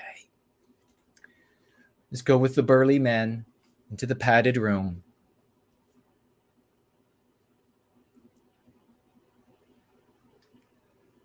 All right. And, okay, Machiavelli sucks, has sent it again.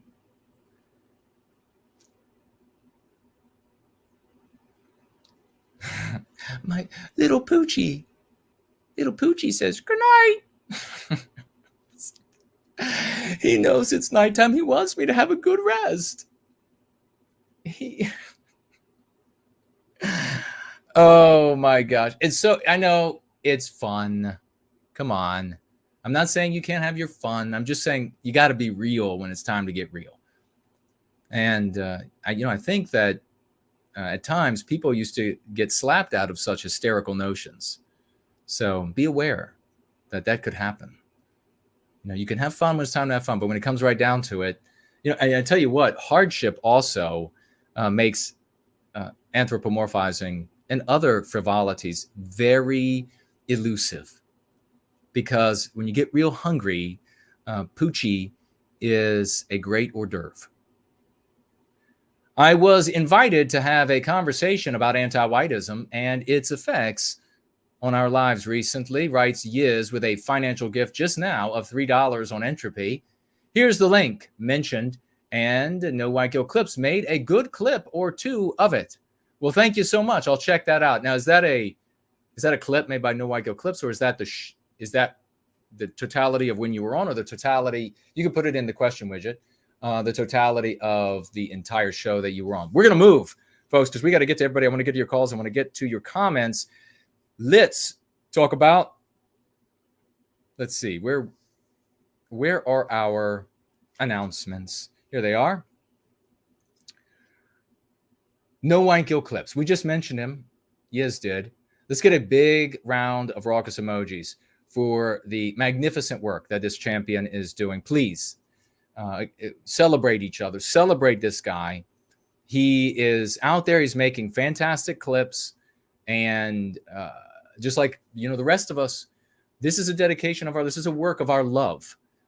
We're changing the world with this. We can see that it is effectuating outcomes that we desire, that are beneficial, that are salubrious for our people, as opposed to just shocking people with things that they are horrified to hear.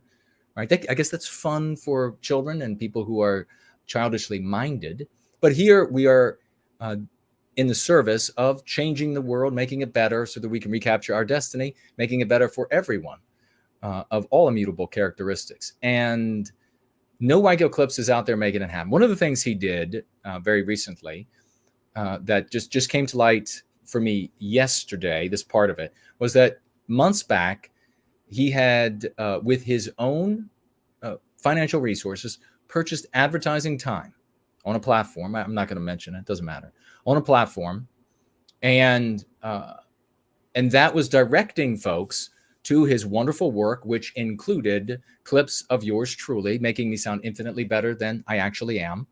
And a couple of the people that came across this were rabid anti-whites. Now, these are the kind of anti-whites that, as I was talking about earlier, you don't bother to have a conversation with, because there is no level of not victimizing Western kind and Western civilization that they will accept.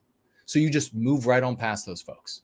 You get on to people who can hear reason, which those folks can't. Oh, I'm not everyone, of course, but these content creators, I'm sure their audiences have decent people, maybe even good misguided folks. I'm sure of it in those audiences. And what ended up happening was these content creators decided probably, what was it, like together 200,000 plus audience members. And they decided they were going to have a show smearing yours truly, all white well-being, with the typical and what's to be expected of anti-whites. And that came about because of the efforts. This is indirectly unintended positive consequence of the efforts of No White Guilt Clips. So you too can be a superstar. You too can have a statue in the future. You too can be remembered in the lore and legends of our people. You need to get out there and you need to start making it happen in various ways. And maybe you're one of the kind of people who doesn't want anybody to know. Okay, that's fine too. There are folks like that. I speak with them. It's kind of pains me that I can't publicly celebrate them, but I privately celebrate them as much as I can. Others out there can be publicly celebrated. We celebrate them all.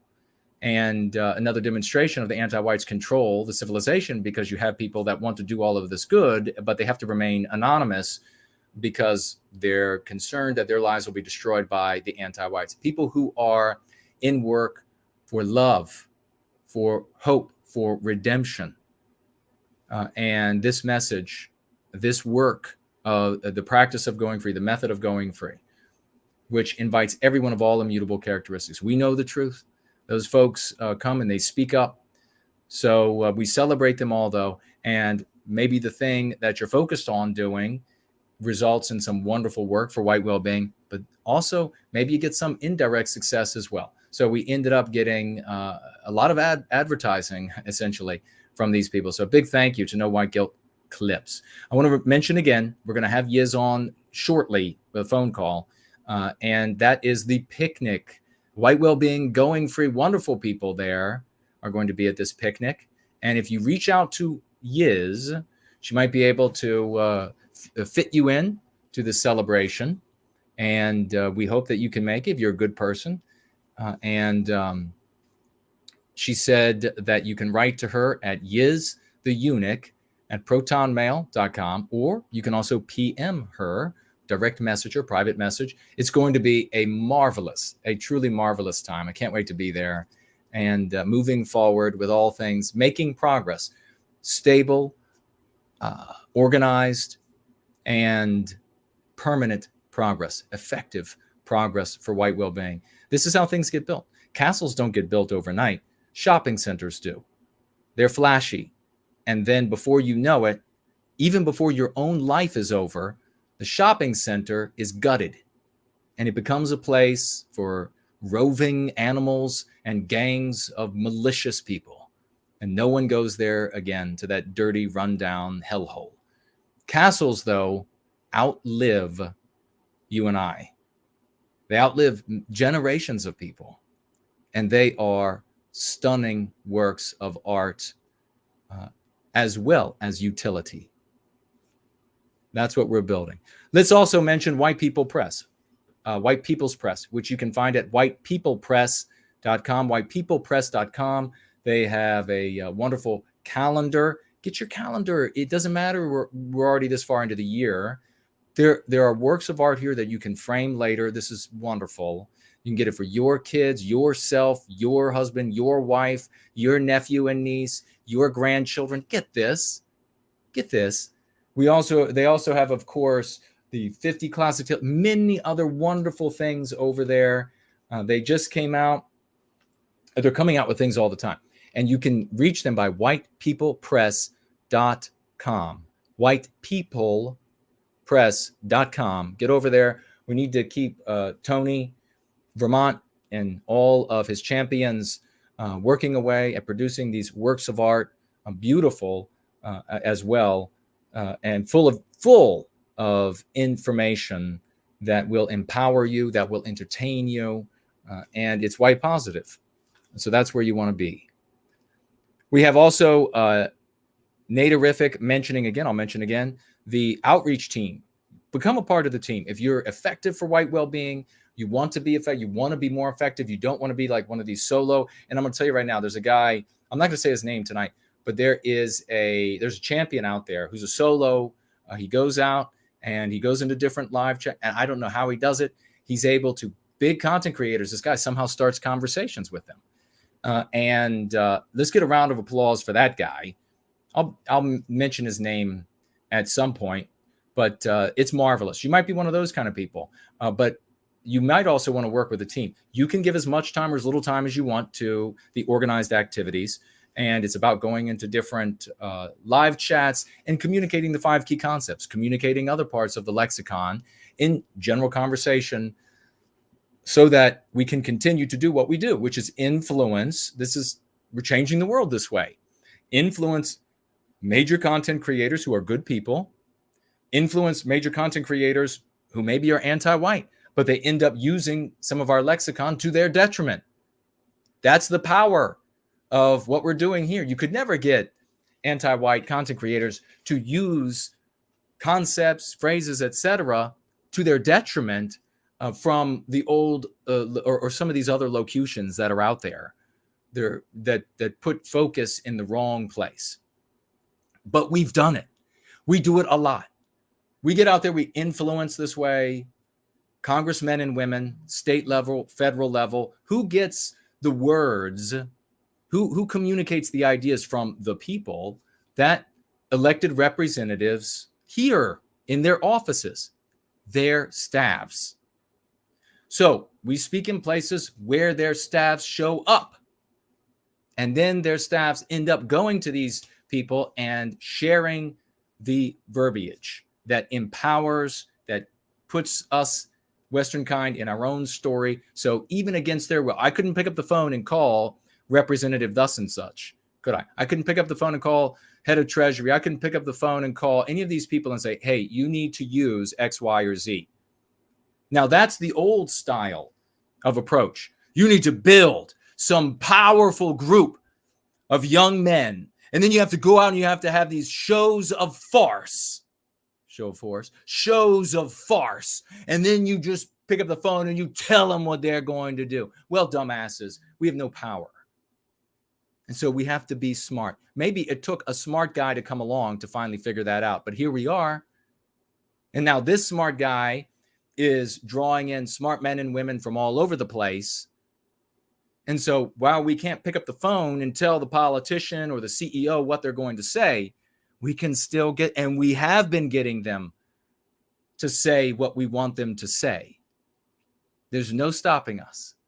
So we will continue to do that. If you want to be a part of that, you can head on over and you can apply to participate in the White Wellbeing teams. And you can do that by heading over to, writing White Wellbeing Outreach Team at protonmail.com. White Wellbeing, no hyphen there between well and being. White Wellbeing Outreach Team at protonmail.com. You can also head down into the description below. Look for the general chat for our community. You can get involved in that first, and you will be white positive there, or you will be corrected and you will be an adult and you will say, aha, they don't allow white negative speech when it comes to white sympathy. Instead, so white negative speech when it comes to white sympathy is hating on another group of mankind. White negative speech is talking about the sins or the warts or the crimes or the rapes of some other group of mankind. White sympathetic speech, that's white positive, is when you're focused on us.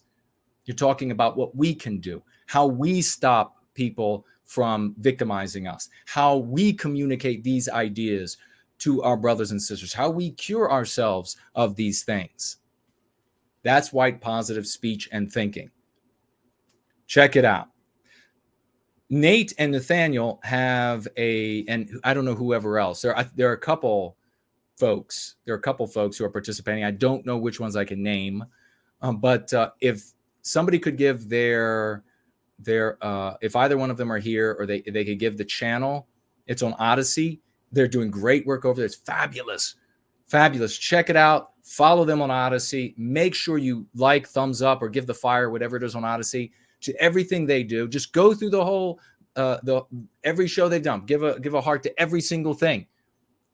Do something, right? They're making great work. We really appreciate the both of these champions and the ones that I'm not going to name because I don't know if I can.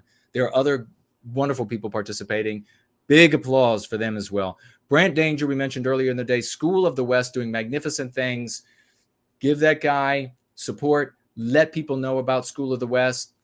We're at the point now where it's okay, I think, to say to content creators, organization leaders in white sympathetic circles, why are you ignoring the biggest homeschooling organization for white sympathy on planet Earth?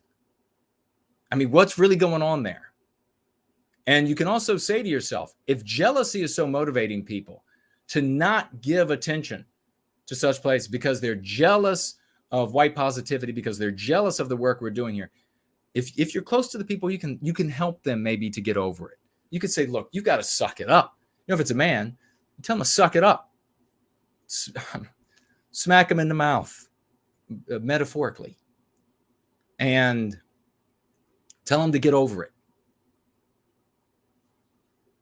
So Brant Danger, School of the West. Of course, for Null, we were playing some of his latest album. Buy the damn album. They'll put the links in there. For God's sake, guys making music. He's got hundreds of arms. He's got so much going. He's got so many things, so talented, so much service to White Wellbeing. You might hate the music. Buy the damn album. I don't get. There's no money to me. No money to me for Tony and White People's Press. No money to me from School of the West. No money to me for Null.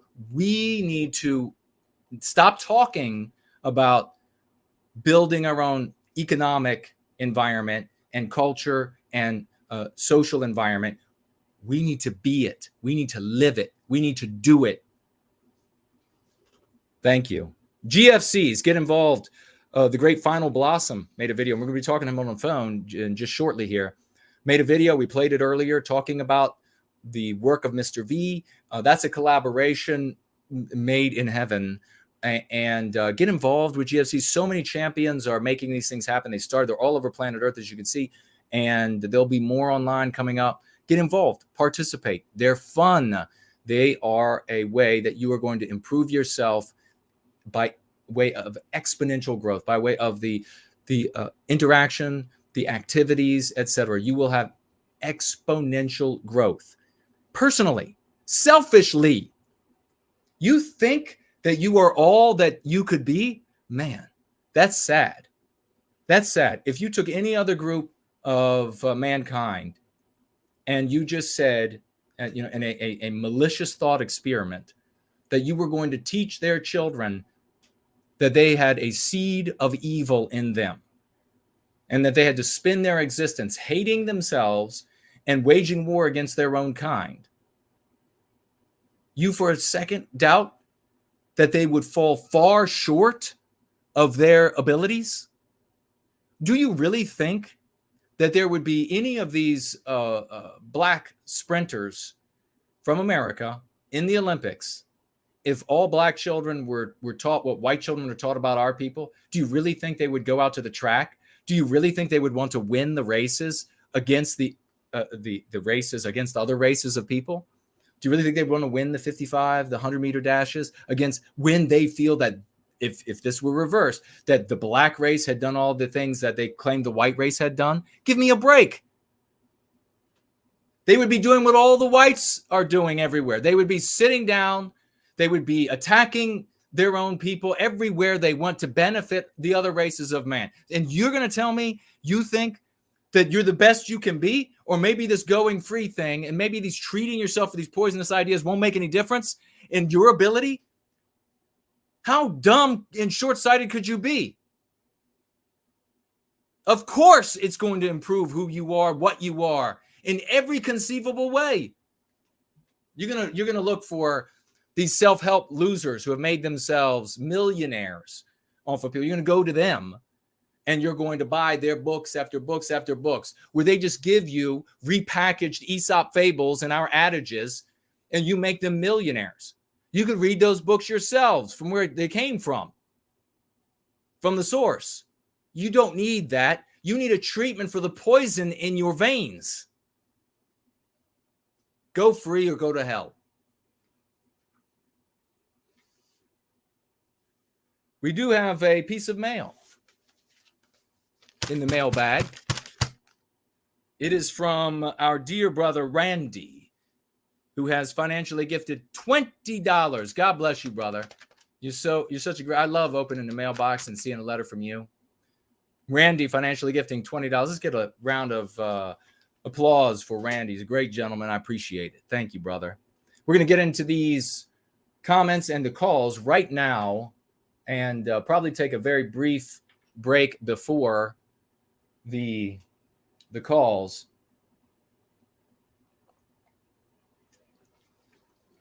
JK160 is here. Great to see you. Franklin is with him. Hello to you. Cowboy is with us, and we are blank over on Cash App, so I didn't miss anybody's comments or questions, unless that's malfunctioning. If it is, let me know. Andy is here. Hello to you. De novo, hello. And let's just take a quick stroll up this way. Make sure we didn't miss any of you all. Okay, I don't see any tags for me. If you tagged me and I didn't get your comment or question on YouTube or any of the other channel platforms, please paste it up there again, and I will speak to it. Pearl Lady is here. Hello and welcome. This is going to be awesome to see the videos. I'm thinking about, that's something I wanted to mention as well in the announcements. Next Sunday. I know when you're looking, if you don't live in the South, you probably, even living in America, not looking at the map, maybe you're not traveled, and you think, well, Virginia and Tennessee area, Jason's close. Certainly if you are in Poland, or you were in Russia or New Zealand, or any of our wonderful countries that we have built, you might think, well, Virginia and Tennessee, aren't they just like Jason's right beside? No. Yes, but no, I'm nowhere close. It is a long way to go. As a matter of fact, it's going to be a bit of a struggle gas-wise. Prices are horrific, thanks to the Democrats, but check with CNN for that. And I know they want to blame Russia now, but the prices have been horrific long before there was an invasion and a war that we want to end as soon as possible. And so I got to go a long way, got to travel a long way. I was thinking maybe I'll do a little bit of a stream on the journey down. Maybe that could be fun. Do you all think that would be fun? But what's important is on the way back, I'll be returning on Sunday, and I will be not back in this office by the start of the gathering. So I'm thinking about maybe what I'll do is I'll still be driving.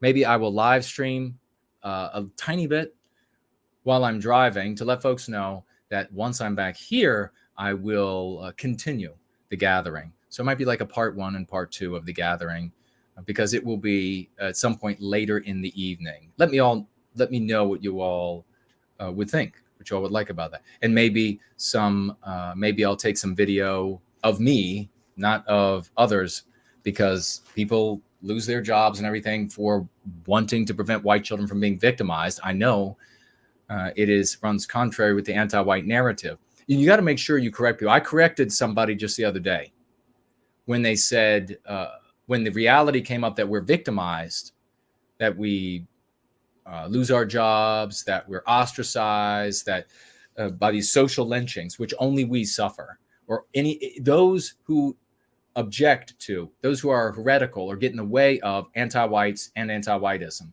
they will suffer social lynchings. White people the most, by far. And it's predominantly us, because it's rare that others of other races stand up, even inadvertently. and get in the way of anti-Whiteism. Having said that, when they try to frame it as, oh, you're doing something wrong, and that's why you get fired, which is what happened from a person who's not anti-white, stop right there and say, whoa, I am moral. I am the moral actor here. The world is wrong. The anti-whites are wrong. People being well adjusted in society to poison to anti-whiteism does not make me wrong. You look at the facts of what's taking place, and I set that straight right away. So you do the same. And you know who else sets things straight? Lovely Porridge, a great champion of ours down under. Could you imagine if we only did the IRL thing? We wouldn't have champions like Lovely Porridge and others around the world who do wonderful things, geniuses. Lovely Porridge writes here, E. Michael Jones is a great example of how antique nationalists, Ant-Nats, care more about hating jaywalkers than loving white people. He supports Noel Ignatiev's claim that whiteness, never use that, folks, he puts it in quotes to show that it's something we don't use, wasn't invented. He supports Noel Ignatiev's claim that whiteness invented in 1863 in Philadelphia, from his book, How the Irish Became White. He has suggested that if we don't like being victimized, we should simply, quote, stop being white, close quote. Another idea taken from Noel Ignatiev, who called to abolish the white race. So why would Ant-Nats support this anti-white? Because he is critical of jaywalkers. Oh yes, he believes jaywalkers exist as a people, but not us. So for Ant-Nats, it's okay to be anti-white so long as you dislike jaywalkers. And it is not okay to be white positive unless you dislike jaywalkers. Tells you everything you need to know about antique nationalists and that approach of focusing on other groups of people with hatred or with any range of emotions. Lovely Porch continues, if William Pierce's son, now this is going to be interesting because this question, somebody disingenuously asked this question on this past week's PWR.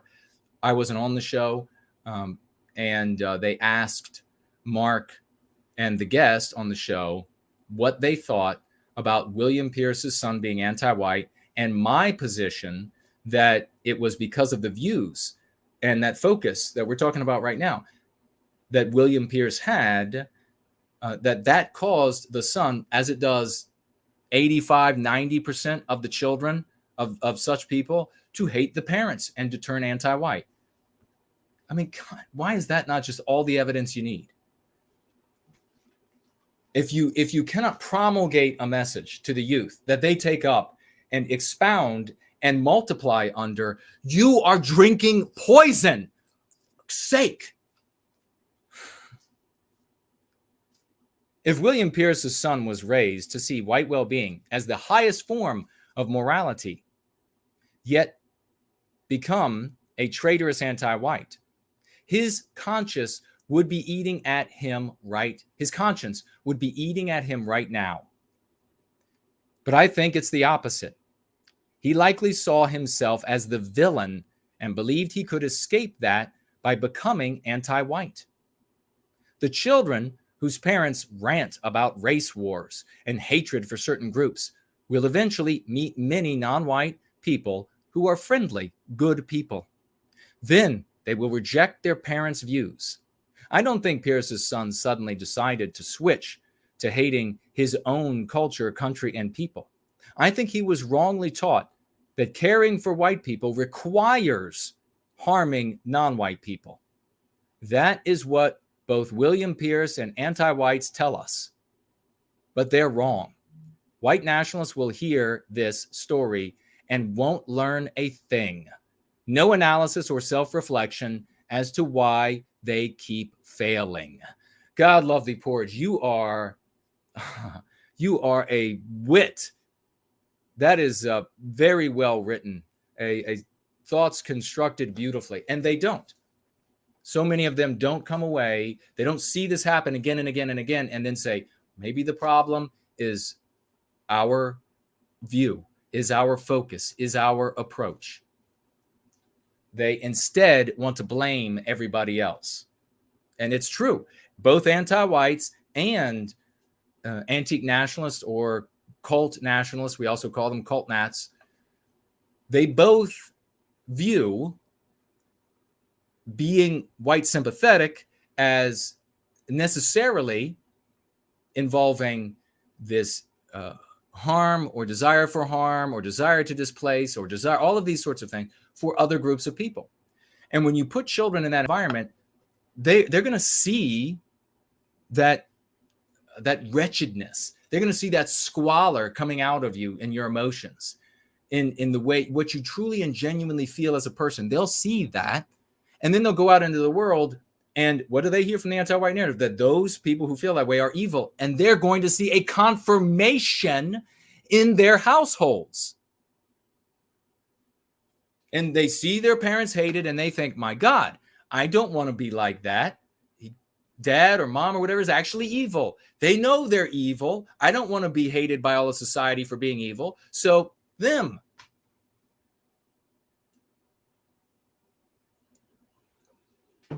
Let's roll. I think we have another question or comment about that, and I'm going to hit it. Might be this. High five.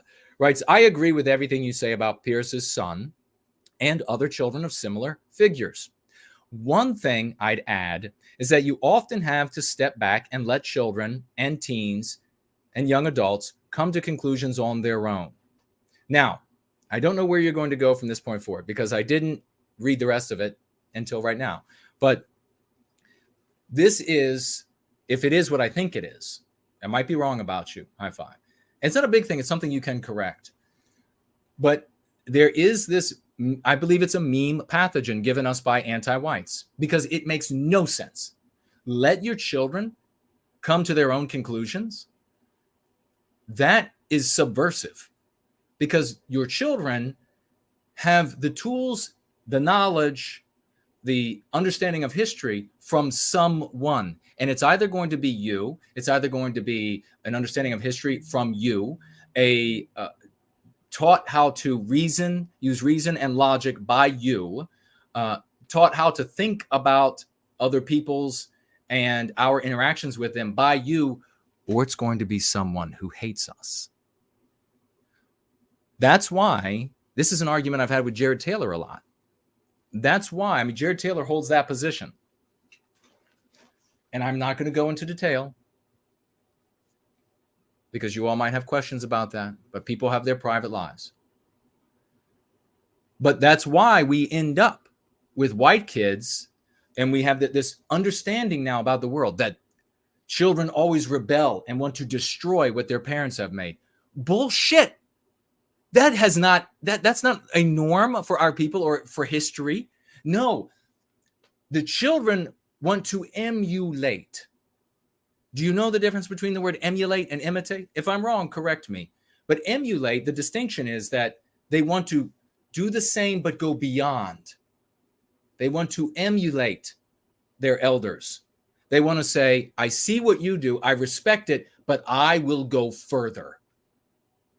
You went to the moon, I will go to the moons of Saturn.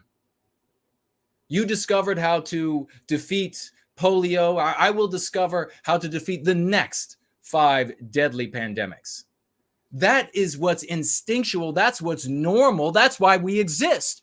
We wouldn't be here today if we had a history of every new generation destroying everything that went before. No, anti-whites taught white people this. No, listen, Bill and Tammy, white person. You have to let kids find out. Go back and look at the people who were making these recommendations. Were these people who cared about Western civilization? Look at elsewhere in their lives. Did they not speak critically about Western civilization everywhere else? No, Bill and Tammy, you've got to let your children, if you want peace in your house, you've got to let them come to their own conclusions about the world, which we will give them. And then they'll come back and hate you. And so white parents wonder why the kids come home and they're so consternation, but the anti-whites will come, these family counselors will come in. Sometimes white people pay them big money. Sometimes they come from the state. They will come in and they will say, oh, it's just natural for them to want to murder you. So we'll see quickly. We're going to move through here. I'm not saying this is High Five's position. This is the general thing. He says, does no good to freak out every time a child expresses something or makes a choice that you don't agree with. You can calmly explain why. So this is already trying to retake ground. So you should have been speaking to your white children from their before even they could communicate in language.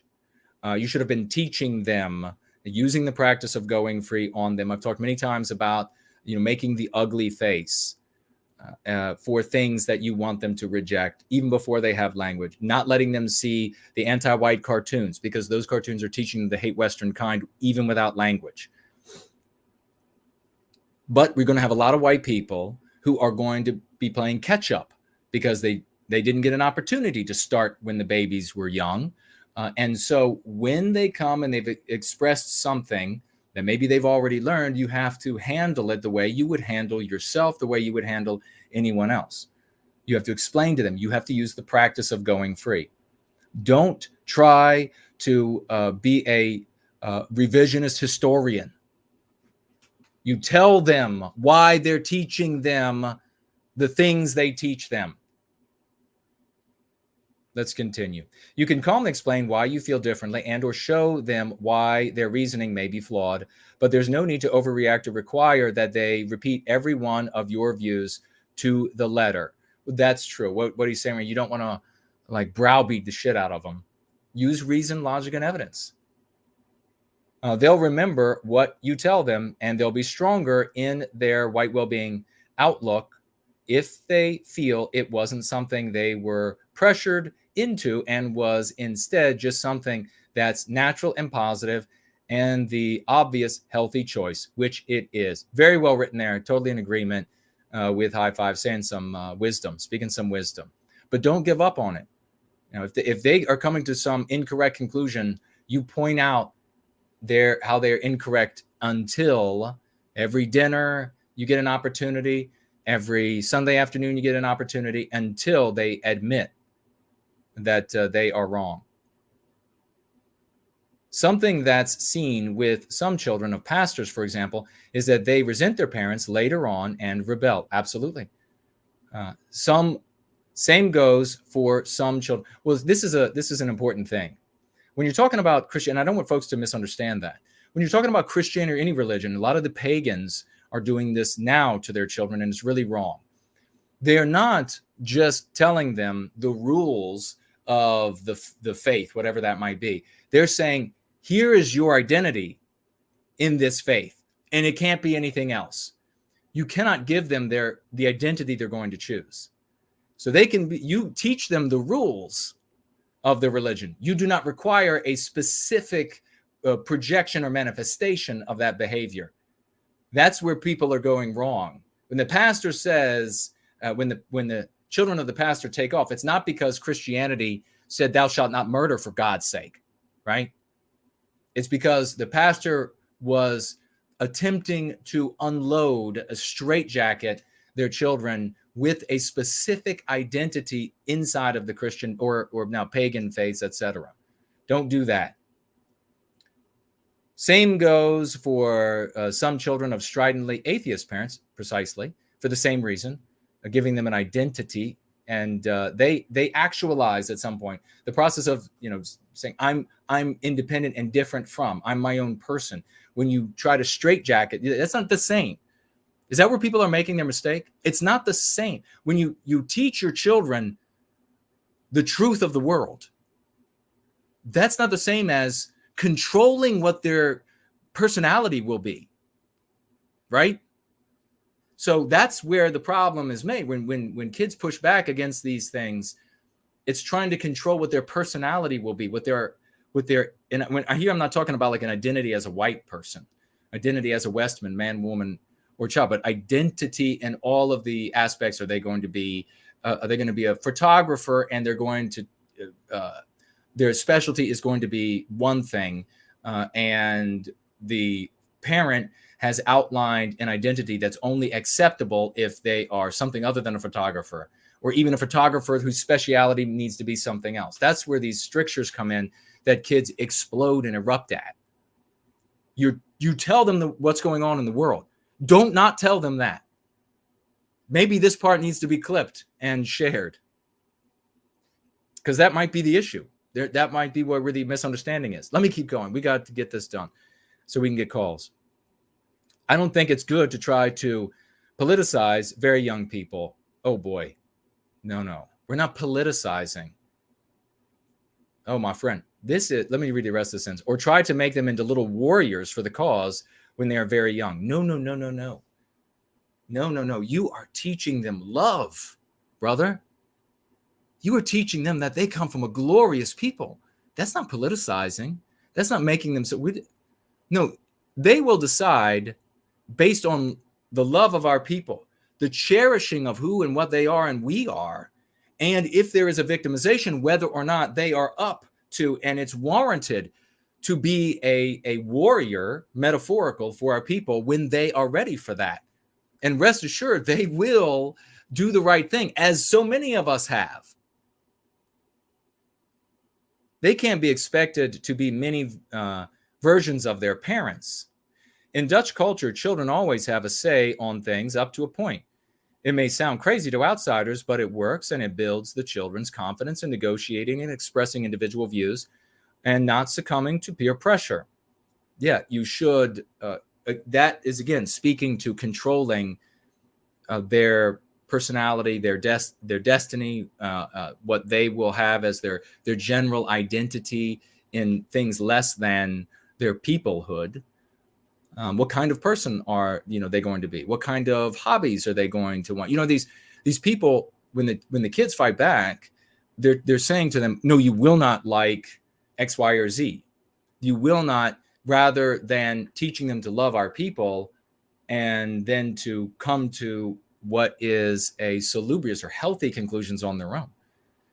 So yeah, you give them the opportunity, you give them the tools. The tools are the understanding of the world, what's really going on, and then you allow them to come to the correct decisions. The correct decisions the healthy decisions can take a myriad of forms that maybe you and your wife or you and your husband didn't make, right? It has to be, maybe I need to talk about this more often. I don't know. It has to be done respectfully, of course, and not in a bratty or entitled or disobedient way. Later on, they'll remember all this and not resent you, and you will have a better relationship with them. Well, thank you very much. And that's a great, you had some great wisdom there. And I might have been reading into some of the things you were saying, but where I read into it, and it wasn't necessarily your position, brother, it is nonetheless something that you know and I know and everybody watching knows is representative in our community, our people around the world. And we really have to address that, because there's a big difference, as I say, between teaching our children what's going on in the world, that they are valuable, that our people are valuable, that they have a great history and spirit. The spirit of the West is in them. My God. And then allowing them to become their own person. That might mean they like to ride unicycles, and they're going to be a unicycle salesman when they grow up. If the kid is, 7 years old and he said, I'm going to sell unicycles. I can ride a unicycle, by the way. I mean, literally, I can. I can ride a unicycle and I can juggle while riding a unicycle. How about that? The world has gotten so crazy. I'm wondering, do people still run off with the circus? I mean, I'm asking for a friend. But does that still happen? But yeah, when a 7-year-old says, I'm going to make unicycles for a living, you don't say, no, you're not. You're going to be an accountant or whatever. You say, that sounds fun. I don't know that you'll maybe be able to feed yourself, but fortunately, I'm feeding you now, It's just, I won't feed you then. You might have to find something else to do.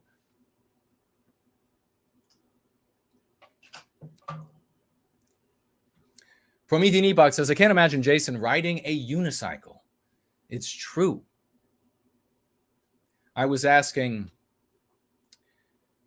Carlisle, otherwise known as Ladybug, if I should do a video holding a Mossberg in one hand, and that, of course, that's 12 gauge, shirtless and on horseback.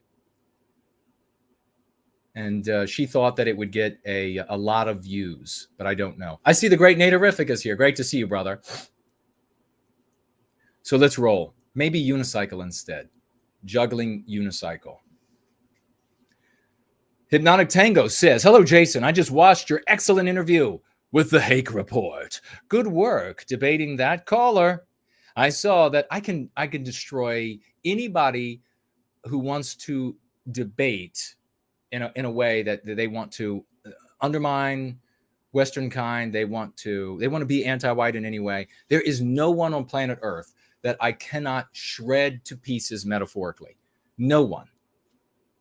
I do so many circles around them, they find their head up their ass every single time. I saw that Hake has a better looking studio than you do. He's also a handsome man. And the studio, he does have a wonderful studio, and I am in an office. And I think I know where Hypnotic Tango is going. Have you thought about setting up a green screen like he has? Well, we mentioned it on a Going Free. We talked about a DC, because I'm outside of DC, backdrop. You could have the DC skyline behind you. Well, I would be specific of the city. But I could otherwise, because there are other developed. I mean, it's essentially a megalopolis. Almost all the way through. Well, Baltimore, New York, Baltimore, DC, with a little bit of breakage, but essentially a megalopolis. So he says, continuing, I'm sure there are tutorials on YouTube on how to make your studio visually appealing. The entertainment value of your show has greatly increased recently. Thank you so much. But the look of your studio is lagging a bit behind.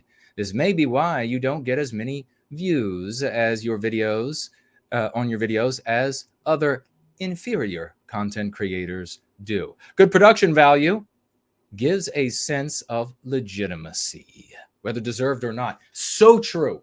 You're absolutely correct, Hypnotic Tango.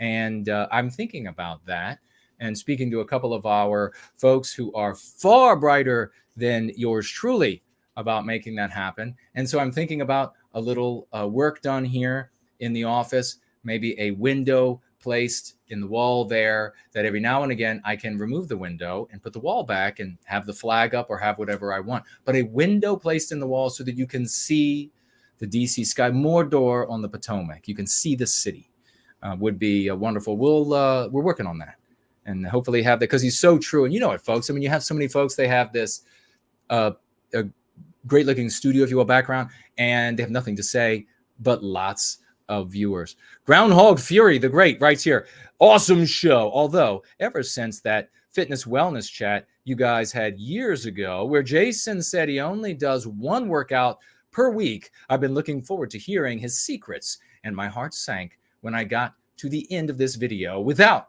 it being revealed. I guess I still have to do my usual 4 times a week. Good thing I enjoy it. 1 hour, 8 minutes, 47 seconds. Why are carbs needed if fat is much more energetically dense well, yes, it's a great question. It's getting into the minutia there. I want to come back to that because we're running out of time. Groundhog Fury, going to revisit that either during the week or next Sunday. Well, it depends, the picnic. We'll see. I'm going to come back to that because this is a great question. And I go to the gym once a week, but I do 2 small workouts at home a week as well. So a little bit of cheating. And what did supposedly Lou Holtz said, not endorsing this guy at all, but supposedly he said, after finding 2 of his athletes hiding while the team was doing sprints, And when they were asked, why did you not do sprints with the team, like on the verge of being kicked out? And they said that they wanted to be have their breath and their energy for the end of the practice when they really have to shine. And apparently, rather than suspending them or kicking them off the team or whatever the punishment was going to be, apparently Holtz said, if you're not cheating, you're not trying.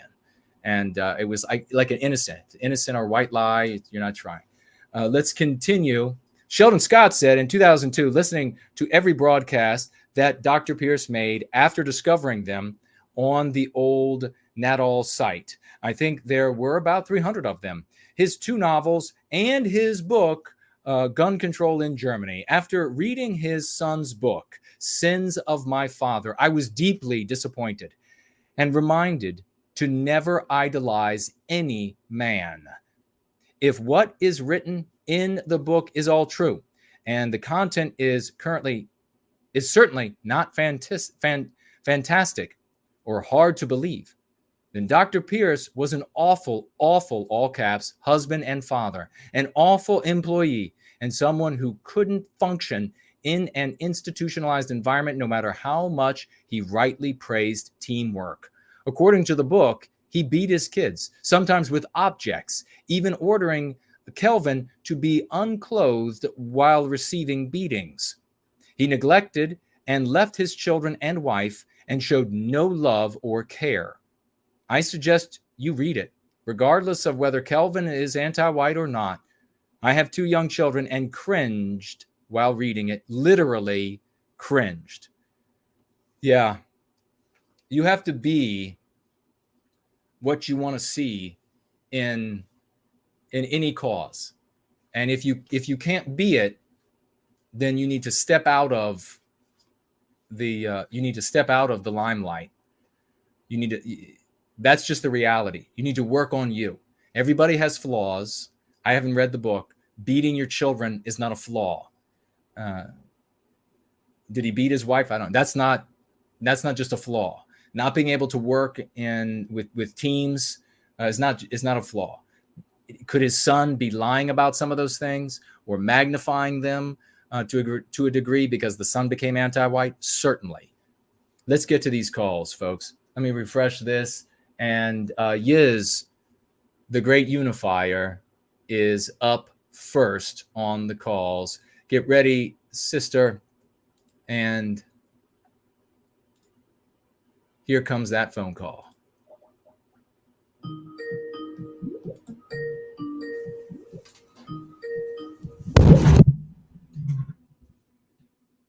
It says it's connected, but it is. We can hear you. Can you hear me? Yep. Can you hear me? Oh, right. There it goes. Okay. All I right. think Skype was just slow on the uptake there. Okay. But no, I didn't have much to say tonight. I just wanted to say hello and howdy to you, to Miss Carlisle, and everybody else coming to the lovely event.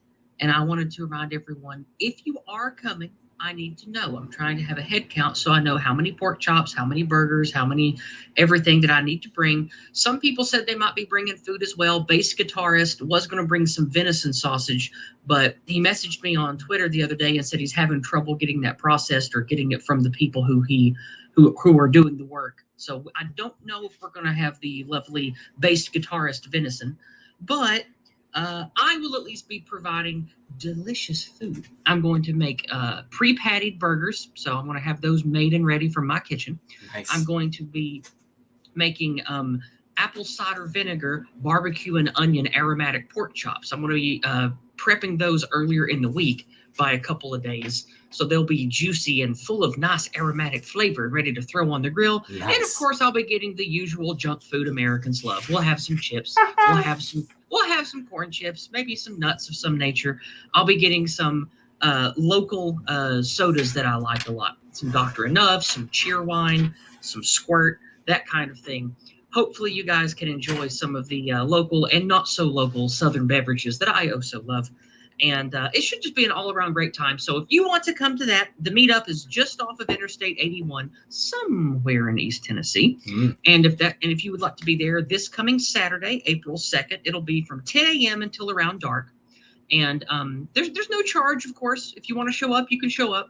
Everything's been taken care of by Jason and other people that have donated to pay for all of this. No charge to anyone other than you getting there. And if you want to bring some snacks or bring some food to share, that's fine.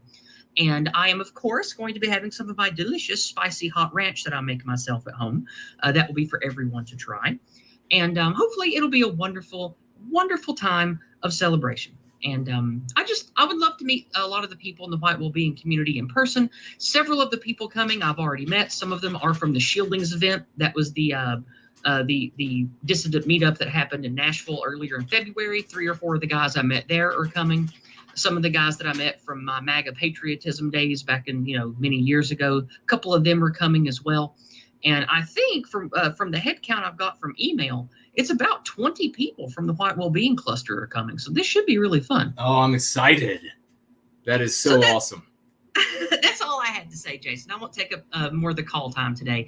I just wanted to let you guys know it is this coming Saturday. Let me know. My email is yiztheunique@protonmail.com. You can PM me on Gab. Currently, I do have a Twitter that hasn't been gassed yet. It's Yizcognito, but my Twitters come and go. They usually get rid of me every year because once I get around 1,000 followers, they're like, "Oh, hey, here's another account to nuke. Bye-bye." But Yeah. I have a pretty reliable account. I'm Yiz the Eunuch on Gab and Minds.com. Of course, you can find me on Odyssey and DLive and YouTube and all the usual places. So right now, counting the people that are coming from the not White Wellbeing cluster and the White Wellbeing cluster, we're a little north of 30 if everyone who said they're coming shows up.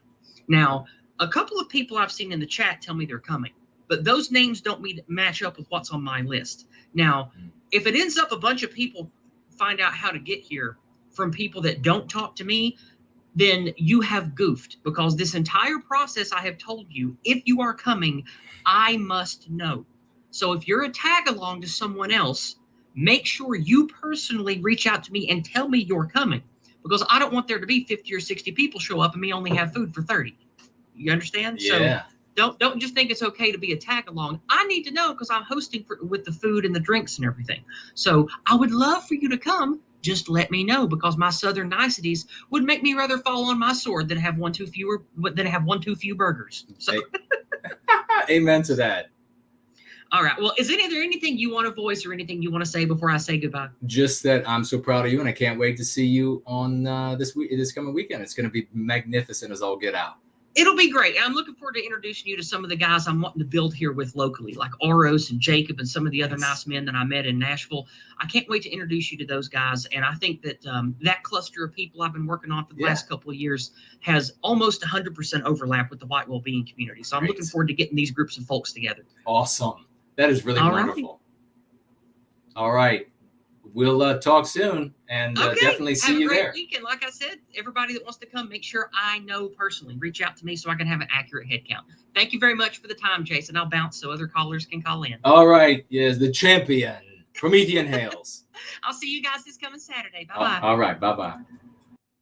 That is wonderful. That is, again, you hear what she said, folks. You want to make sure that you get in, and Final Blossom, get ready. You'll be next. The great Final Blossom, always at work for White Wellbeing, doing so much wonderful work. The guy is, and he has this knack for being several minutes into the future ahead of us all, and we'll be calling him next. But you heard what Yiz the Unifier just said. We are going to be showing up there on Saturday. You have to make sure that you let her know you're going, that you're not just a tag along. And we've given the email. She gave the email, or that you can direct message or private message her about it. And if you're still interested, if you think you can make it, reach out and say, "I'd like to come." There's room. There's room. It's outside. It's going to be wonderful. So in the wonderful weather, I'm sure it will be. We will call on the spirit of the West to ensure that the weather is perfect. I see First Last says, "Thank you for being the smartest person in the chat." Are you talking about No White Guilt Clips?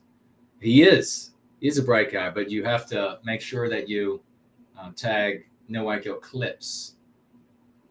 Promethean Epoch says, "I am all for you getting a green screen, but please don't ever have music beds play throughout your entire show. as I like to have my own music play in the background. Oh, I won't do that. Yeah, I know some folks do that. Yeah, they have it play in the background. No, I won't. And specifically, I mean, that's one of the main reasons. People like to relax to whatever music they like, and I don't care while we're chatting here, while we're having our gathering. If you're listening to rock or country or jazz or whatever it is, synth wave, and that's what you relax to, do your thing. See, that's the same way that you handle your children. What kind of music do you want to like? Well, if you're white positive, you're going to choose a genre, and you're going to choose the specific performers that are the least offensive or the least destructive for you. I don't need to choose it for you. Now, if you have a parent that says you're going to like or else, then you have trouble. The great Raymond Foster is in the live chat, another hard worker for White Wellbeing, very hard worker for White Wellbeing from down under. Yushe Touche is with us. Caleb is here as well. Let's head on over on the phones to the one and only Final Blossom.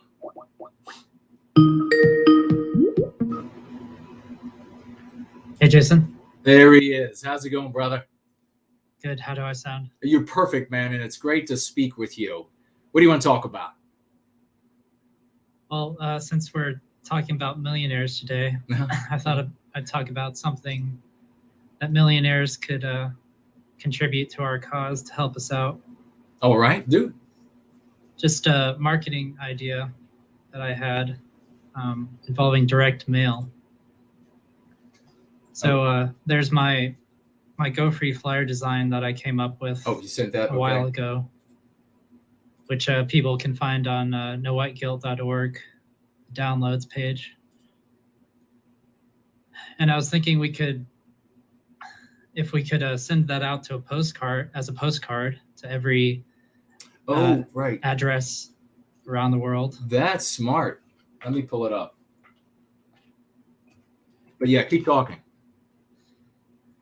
Yeah, so I found a printing service, and there are tons of companies that can do this. We don't have to stick to one.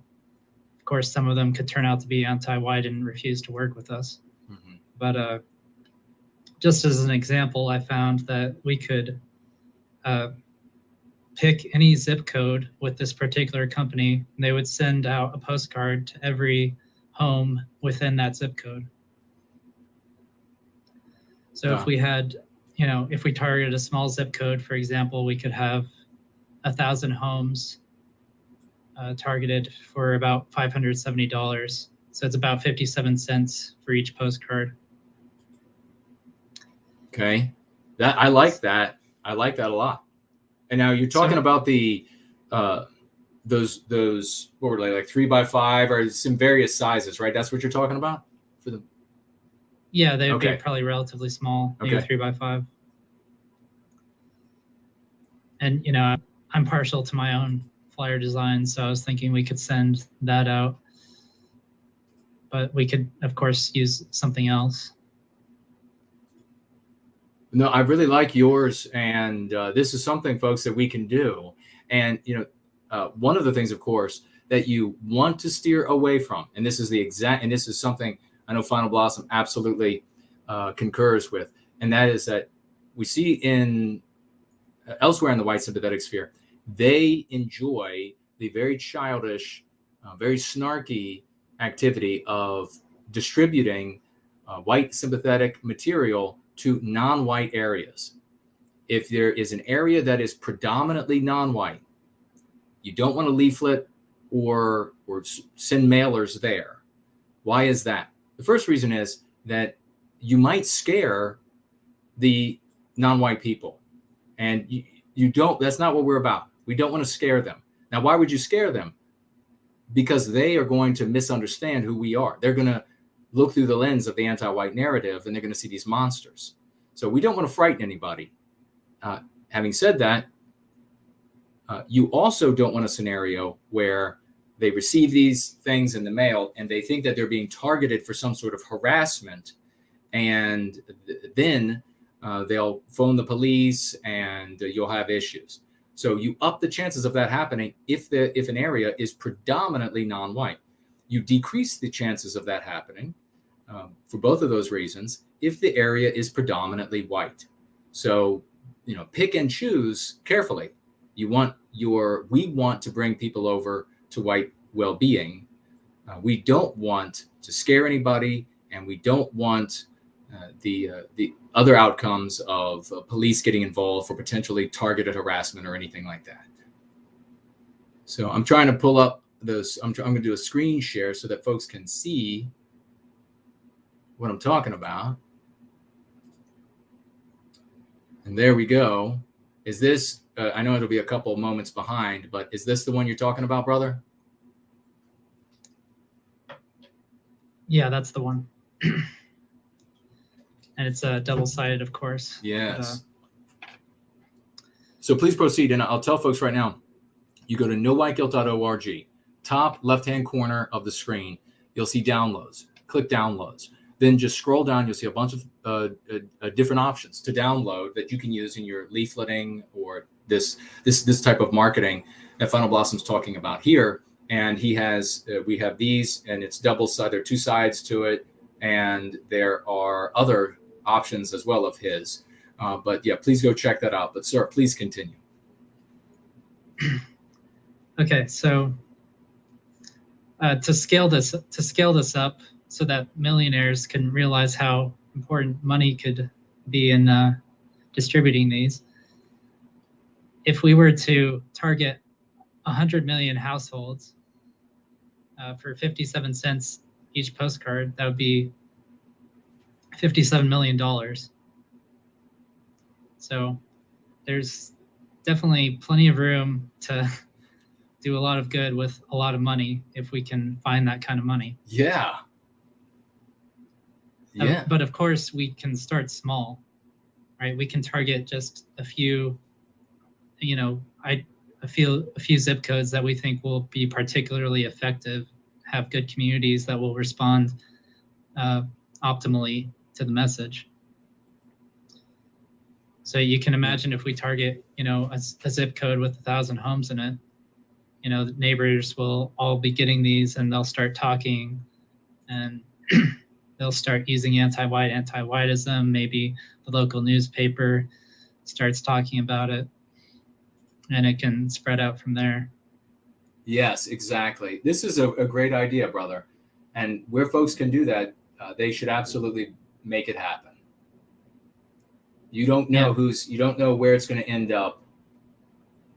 Torba saw the Tall Kevin's sticker that he designed for White Wellbeing and had nowhiteguilt.org on it, and he posted it, and Torba saw that. You don't know whose house that this could land in, and then that individual end up acting on behalf of White Wellbeing. I love it. Yeah, so to answer your question, like 1,000 homes would cost about $570. So if we can target small zip codes with 1,000 homes, we can start small and scale up. And I was thinking maybe we could organize this through the White Wellbeing outreach team and start small and scale up as we find more funding to do this. I love it. Well, I think Natarific is in the live chat, and maybe that's something that you all can talk about and begin to make happen. That's wonderful. That's a great idea. It's a great suggestion. And the time is always now. The time is always right to be spreading White Wellbeing. Is there anything else you want to talk about while we have you? Yeah, I thought I'd mention some interesting statistics. Do you know how many millionaires there are in the world, Jason? No. Roughly 56 million millionaires. 56 million millionaires. Okay, interesting. And there's about 2,700 billionaires. Wow. That's a lot of billionaires. Okay. Yeah, so if we get just one billionaire to give us $100 million, we can target, or $57 million, we can target 100 million homes. Ah, yes. And of course, ideally, we could get, versions of my flyer translated into other languages, like we've done with Icelandic and get that distributed to our other Western countries. Yeah, absolutely. That's interesting. Yeah, so that's just food for thought that I threw out there. So that's a summary of my idea. Well, I am excited about that, and I think some big things can come of it. You could have a couple. You could have a couple things. You could have the anti-white media pick it up and talk about it, which we always win in a conversation with anti-whites. So we'd win in that conversation, and their hit piece could end up in the hands of the next tech giant. It could end up, who knows? Could end up doing a really great bit of good. And brother, you are always welcome to call in. You don't have to wait this long in between calls. We love hearing from Final Blossom. Yeah, I'll call in whenever I have something important to say. All right, man. That's great. Anything else? That's it for today. All right. Well, Promethean hails to you. And thank you so much for your service to White Wellbeing. Yep, Promethean hails. That is exciting, folks. That is really exciting. And we got some great flyer ideas up there on the website. Avail yourself of the work of others so that you can take that. You don't have to create something original if you don't want to, and you can head out into the community, make a big difference. So yeah, Big Promethean Hills. That's the one and only Final Blossom. Let's see. I think we have. I'm going to do a quick break. We're going to come right back, and we're going to make the rest of the calls. If you want to talk tonight, let me know. I know White Wellbeing Advocate wants a call, and Mr. V, of course. Anybody else, let me know. Now's the time to do it, and we will do those calls when we come right back.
right, let's get on to our next. Let me make sure we don't have anybody who financially gifted. Okay, nobody on entropy, and let me make sure about Odyssey. And good, we didn't miss anybody there. And you can't financially gift on D Live. They took that away from me a long time ago. And we'll check this.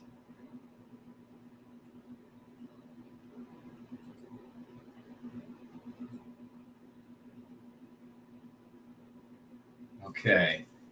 Nothing over there, so we're good. And we will place the next call. And that is to... Who is next on the list? White Wellbeing Advocate, and then Mr. V so far. If you want to talk, you have to let me know so that I can call you at my Skype. And here we go, brother.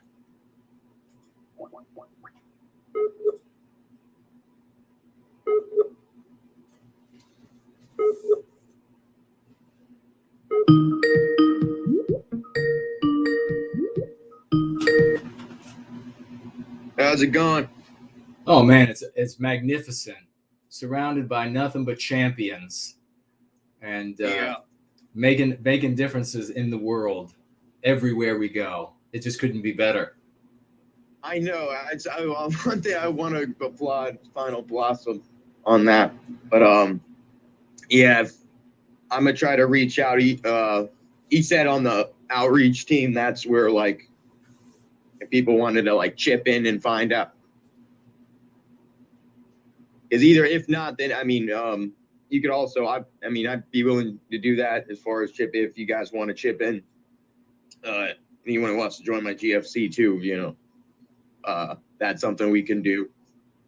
Or if they're already doing it, if I just misheard because did you say, just make sure I didn't misunderstand that, if you want to chip in on the like getting them distributed, like let's say like 500 something.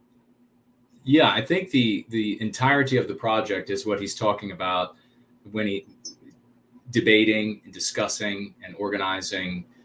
So yeah, the whole thing, I think. Every question to be answered. Yeah, okay.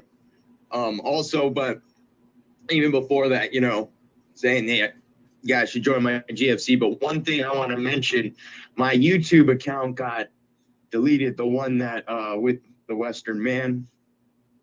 That account, they sent me a message saying that it got deleted because of my content. Here's the thing, I've never made content on that channel. There's no like videos I made and posted to YouTube or anything. So it's rather, I don't know, that they see reaching for success, or they see that, you know, maybe they see also, because I think I do have a Gab with that same email address too. So I don't know what it could be. But that's just one thing I want to mention, which I think was funny. But Wow. Yeah, reach out to me at the Western Associate, or no, if you want the Western Market Direct Services, reach out to Western Associate 50@gmail.com. But to reach out at the GFC, same GFC will reach out to businesses, consumer reviews, job posts, all sort of stuff. Reach out everywhere in the marketplace, and institutions too that we see Antiwhitism. Reach out to me at jpot33jackson@aol.com. jpot33@jackson@aol.com. But I'm not going to take up too much time, all right? All right, brother. Promethean Hails. A big Promethean hails to you, man. Thank you so much for your grand service. And folks, reach out if you're looking to collaborate with this hero or join his GFC. All right, yeah. And yeah, but another shout out, you know, to you, Jason, to Yiz. Earlier, she's been doing amazing work as well. In all the different GFCs as well, and the OT. And also another shout out to and applause to Final Blossom as well for that. But all right, have a good night. All right, Promethean brother. Hails. You too. Promethean hails to you. All right, Kip. Yeah, Kip indeed. Bye-bye. Well, that is awesome. That is White Wellbeing Advocate, a true champion, doing so many things. multi-pronged approach to white well-being, doing a great job. And looks like we have a financial gift.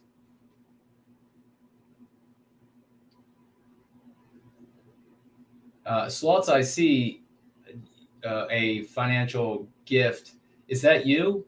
That $25 financial gift? That's the one I see. So I don't know if I should read the name there or because I want to give or just say you. And so let me know, tag me and let me know. Did you financially gift $25? And then if no, then I will read the name. It's 20. This is saying, so this must not be yours then. Let me just quickly.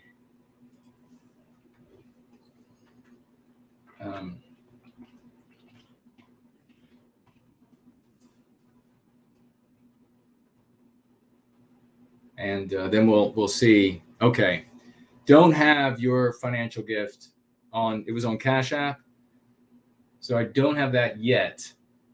And interestingly, I mean the one that we do have on Cash App is visible over the phone, but it's not visible on the desktop for some reason. But we're going to give a huge raucous round of emojis, a huge one. $25 financial gift reached the raucous emoji limit to one and only Kaber. Thank you so very much. I really appreciate that, brother, who financially gifted, I say $25 and wrote, "What's the latest in Ukraine?" It's a great question, and thank you so much for the financial gift. And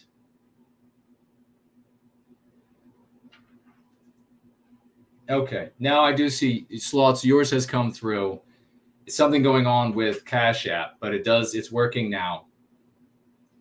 And we will get to all of those financial gifts. Mr. V, I will call you right after we get through those financial gifts. So let me actually swing the mic around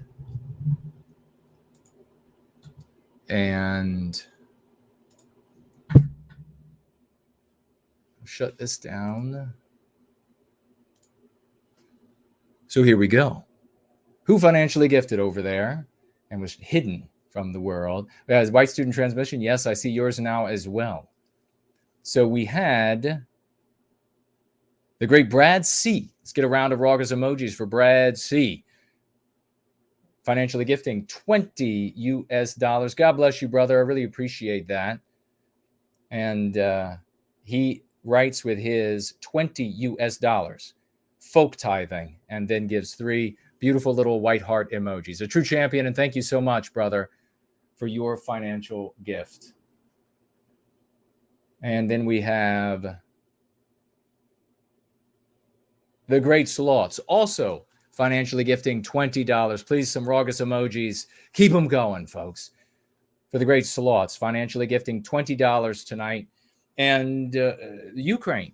What's going on in Ukraine? You know, Russia's in there, and of course, the ear is against the door. So the evil personified is Putin. Putin is evil. So now that we've gotten that out of the way, what's happening, of course, is beyond our reckoning, but aside from reason and logic, not much of what's actually taking place is going to be reported to us. And so we need to be adult about this. We need to be mature about this. And that means we have to deal with uncertainty. It's one of the reasons why so many folks end up at these doom documenting and doom dissecting channels in the white sympathetic sphere, is because they're not mature enough to deal with uncertainty. And they want someone to tell them something that, even if that something makes them worried, the uncertainty is scarier. But we need to be adult enough to understand that what's happening on the battlefield, what's happening in that environment there, is going to be misrepresented, is going to be falsified. Unless you're getting it from CNN, then you know you're getting the truth. But otherwise, it's going to be sculpted to fit the narrative of the oligarchs in the competing powers in this conflict is going to be sculpted to fit the narrative that serves them and their objectives best. That means everything coming out is suspect. And any sane person would just conclude that we can't honestly know. Now, what we can say with reason and logic, based on what is widely enough understandable and accepted as that an invasion occurred, and that invasion was Russia, and that the country invaded is Ukraine. What we can say is that generally a country in this position, in Russia's position, would not want massive destruction. They want a country intact so that they can, there's not a bunch of rebuilding that needs to be done with their dollars. They want as little blood loss as possible because they don't want this generational hatred. And many of them, of course, are going to feel genuine brotherhood with the inhabitants who are not, Russian, specifically ethnically.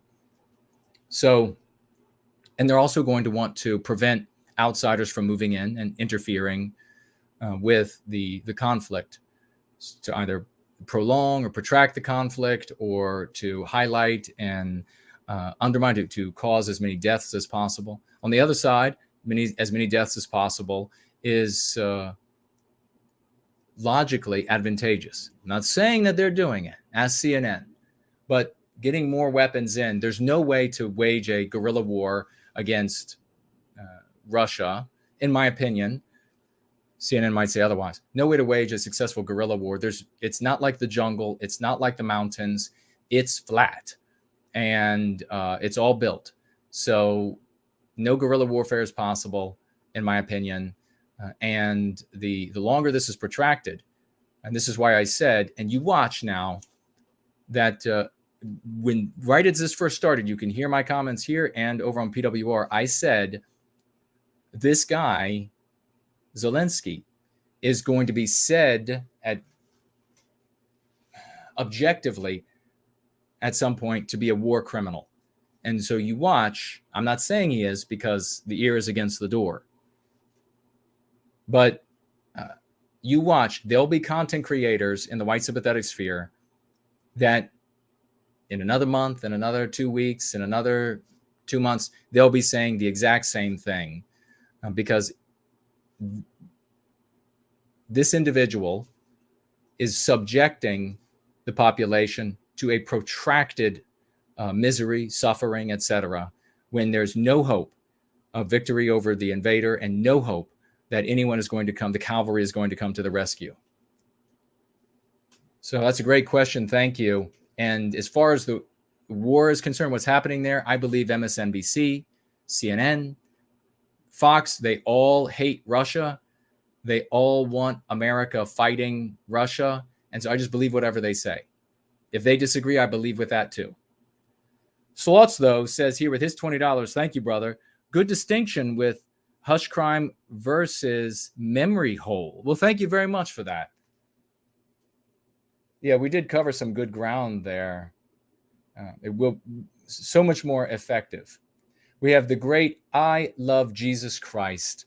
Thank you, dear sister, financially gifting $10 and writing for White Wellbeing. Wonderful to see you here week after week. And a totally dependable champion in service for White Wellbeing and for all people.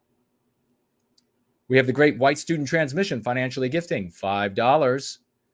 Thank you so much, good brother. Another champion. See him in the trenches like slots on YouTube all the time, making it happen. $5 financial gift. He writes here, hail to this week's victories, plus JK 160, good work.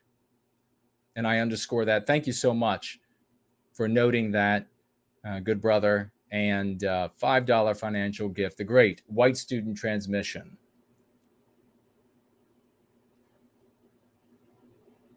And we have, guess what?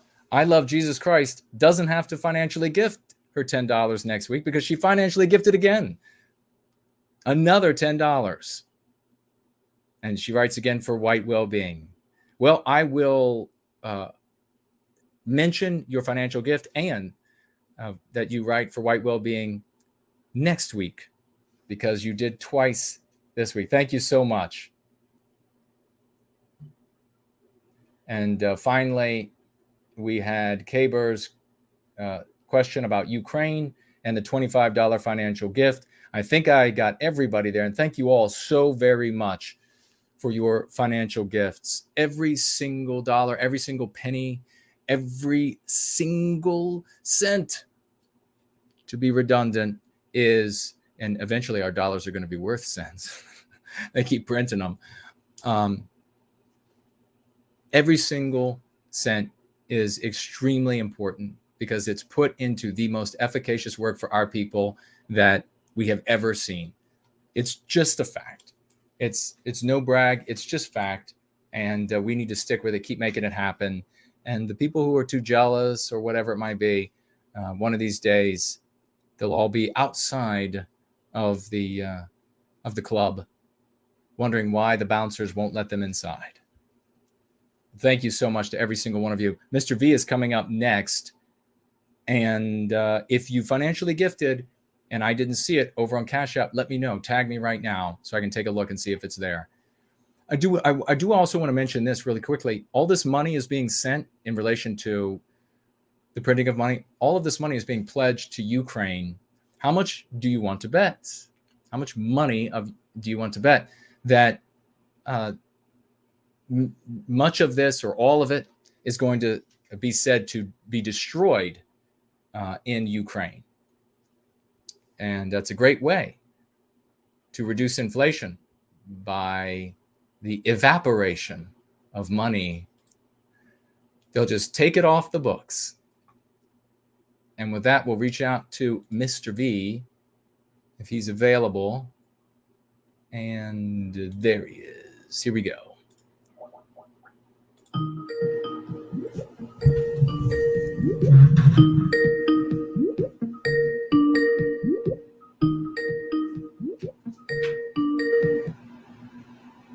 Hello. Hey, brother. Hello, Mr. Köhne. It's great to be with you. It's Donald Trump. I accidentally called him.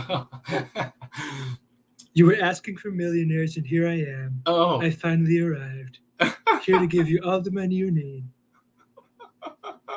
Hey, brother. How's it going? I'm great, man. How you doing? Pretty good. It's been a pretty good Sunday as usual, and I appreciate you calling me, brother. Yeah. What would you like to get to first? Would you like to get to GFC updates first, or get to anything? Is there anything else you want to get to, or anything that you want to ask, or anything you've been curious about relating to the GFCs? Well, I mean, let's head into the GFC updates and what's going on, what folks are doing, and how people can get involved because of the importance of the Going Free clubs. We need to be regularly highlighting. Perfect. So we'll get right into it. We've been doing updates to the vetting protocol. We've been discussing questions. We talked about warnings and the flag system that I mentioned to you before. What's cause for what are disqualifiers? What are serious warnings? What are kind of your yellow flags, red flags, things of this nature? We've been talking a lot about that. Talking about activities for the GFC. I've talked to First Nate about how the outreach team can coordinate with the GFCs, how we can have some collaboration going on there as well. We've added some people to the GFC collab, mainly First Nate. Baldur is starting at the Christian GFC. Oh yeah. And you can reach out to him at christiangfc@protonmail.com. So if you want to be part of a Christian GFC, the focus is going to be on Bible study through a white positive lens. If you would like to do so, reach out to him, christiangfc@protonmail.com. And yeah, brother, that's what we've been up to, is working on the vetting protocol, sharing it around, spreading it. And I've got some people who've reached out to me, 2 people that reached out to me. And please, if you're listening to this and you reached out to me and you were thinking about starting a GFC, get back to me and let me know so we can have a talk, and I can help you proceed with that if you want to complete it and start the GFC. It's actually a lot simpler than people think. We're doing a lot of the work to help them get started, making the vetting protocol, passing it around to them, telling them what platforms to use, the process that we take the applicants through, activities they can do, and things of this nature. So we're working to create a structure so that it's really plug in and play, if you get what I mean, brother. Yeah, and that's how it has to be. We need to be as simple as possible. We need to be self-starters, and all the pieces need to be at their hands. Mr. V is doing a wonderful job, folks. Celebrate this man. Help this man. If you have somebody who has taken the lead in a big way on many projects, and maybe you're not the kind of person that can take the lead on something, but you are the kind of person who can support that person, man or woman, jump up, raise your hand, and participate. It's not going to get done unless we do it. That's one of the things that really makes us different here, is that we are active, we are proactive, we are productive. We're changing our environment because we know that that creates a better world for us. We're not gazing at our navels and playing club or playing political party when there's no chance in hell. I mean, let's be serious. So instead, we're doing what works, but what also can be done, and simultaneously what is not illegal to do, at least not yet. That's why we have to work hard at this. So please step up, get involved with these Going Free clubs. If you can help Mr. V, reach out and help Mr. V, and maybe start a Going Free club of your own. It's very simple, and Mr. V will help guide you through that. But yeah, this is magnificent, everything that you're doing, man. Thank you, brother, and thank you to all the GFC leaders. One thing I would like is for people who are currently not active or are looking for another project that they can handle, another operation they can take on, I would like for them to start a GFC or join a GFC, because currently all the people who have a GFC are people who are already very active. So it's just adding more on top of everything that they're doing. It would be nice to have someone who can dedicate themselves entirely to a GFC and have that be their main and only project. And for people who want to apply, this is not going to take up a huge amount of your time. It really isn't. And like we've discussed before, you determine how you contribute and how much you contribute. You have autonomy. If you want to just pass by and all you want to do is listen in to book clubs or listen in when we do a GFC movie night, or you just want to do the practice, you can do that. You choose how much time you invest and how you invest that time. So that's a key thing to remember. Same thing with the OT. Join the OT. They're not asking you for countless hours. You can do just even 10 minutes a week if you wanted to. Really, You could do half an hour a week. However much you want to dedicate, you can do so. We're trying to do things so that anyone can contribute however they want and however much they would like to. Exactly right. And we couldn't make it easier for you and more professional, more adult, more mature, more realistic. And that is to say to you, we know you're busy. We know that you have a life. We know that you have things to do. And if you can give time, if you can charitably help yourself by helping our people, then please do so. We recognize that you will determine how much of that time you'll be able to give to, as again, efficacious activity, and get started before it's at a point where you're not even allowed to watch those content creators that'll just tell you how bad it is out there, and then we'll dive deep into the philosophy behind it. I mean, get real. There isn't time for that. We're making it happen. People are getting better. People are having babies. People are getting married. People are doing wonderful works. Folks all the time are seeing the things that we do online, and they're talking about how astonishing it is. And then they find out, oh, it came from that White Wellbeing community. Oh, I'm not supposed to say that. So dig in, improve yourself, improve our community, and be one of those names in the history books. Yeah, and the time is now, like you said, brother. We need to get this started. Also, people want in-person meetups like what Yiz is doing, which is fantastic. The thing is, when you're talking about a GFC for an entire state or a province or a country, that's a lot of people, and we can only really organize in-person meetups if we have sufficient numbers of people within a kind of a close area. So same city or a couple of cities apart or towns, etc. So it's going to take a lot more people. And also, you can only have in-person meetings after you've had the vetting and after the GFC leader has met those people in person. So it is going to take time. No one is pretending that it's not going to take time, but the sooner we get to it, the better and the faster it's going to happen. And the more things we're going to have. It's very dependent on how many people join a GFC. And I know there's people listening right now who are not in a GFC. Go watch Final Blossom's video on his YouTube channel. Check out the GFCs there. He has them in the description, and join one. Join a GFC. Brother, do you mind if I quickly mention what's coming up for the GFCs? No, please. Okay, so first of all, big congratulations to Patrick. Patrick of Softtown has been running his GFC book club. It was the second meeting today for his GFC book club. So big thanks to Patrick. He's also going to be doing a GFC movie night as well. So Patrick's got a lot of stuff planned. If you want to join an event from a GFC, here's the thing too, right? Your GFC might not currently have a lot of stuff going on because maybe there aren't enough people. That's not an issue. More people will join, and also you can join events from other GFCs, but you must be in a GFC, right? So you must have gone through you must go through some kind of vetting for people to share these events with you. So it's possible that you could join in on one of Patrick's book clubs, but you have to be a member of another GFC. Might not be his, but you have to be a trusted vetted member, and then you can be added. So as events come on, there will be stuff going on all the time.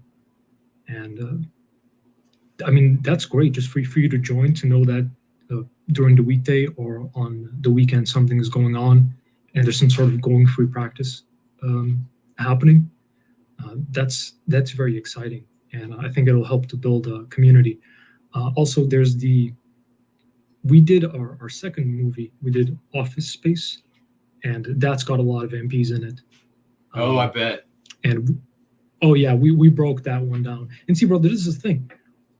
All of these movies are popular movies. So when you're breaking down these movies, you're not just doing it for yourself and the people that you're breaking them down with. You're doing it to help deconstruct anyone you come across that is infected with these MPs or really likes these movies. Mm-hmm. Like plenty of people like The Matrix. When you deconstruct The Matrix, you can show them all the Antiwhitism. Office Space memes, they're all over the internet. You can now break down Office Space memes. By the way, the blonde guys in Office did not portray them in any good light whatsoever. One of the you know how the movie starts, brother? It starts with a nerdy white guy rapping in his car, and there's a black man outside, and as the black man is coming toward the direction of his car, he lowers the music, closes his door, waits for him to pass, and then turns the music back on again and keeps rapping. Oh my gosh. Yeah, so all the MPs that's sending out there, right? So yeah, that and far more. There's a lot of garbage in these movies. You got to break this down. Next movie coming up is going to be Fight Club. So we're going to break down and analyze Fight Club, and that will be on Thursday at 5 p.m. ET. So if you are in a GFC and you're thinking, wow, I really want to watch Fight Club, let your GFC leader know, and then when I post the link on the GFC Collab Room, they'll grab the link and they'll give it to you. So that's what we're planning, brother. We're going to make these events accessible to members of other GFCs as well. I really like that idea, to be vetted in one GFC to participate, and then to be able to participate in the events, because then you can, the others, because then if there's something going on like this breaking down a movie or a television show, that's one of the exercises that is suggested for those who are engaged in the practice of going free. They can then participate in that and have that growth from it, even if their specific GFC isn't doing it. I love that idea, man. You're doing an amazing job. All of you are doing an amazing job. Yeah, and we learn from each other through communicating and collaborating, and the vetting serves so many purposes. So I have people in my GFC who are not in my area. Should a GFC in their area arise, now that they've been vetted, if the GFC leader trusts me and I trust him, and we've kind of vetted each other, I can send that person to them and let them know how they did in their vetting. So it's a lot easier. We can kind of send applicants and members where there's a local GFC, right?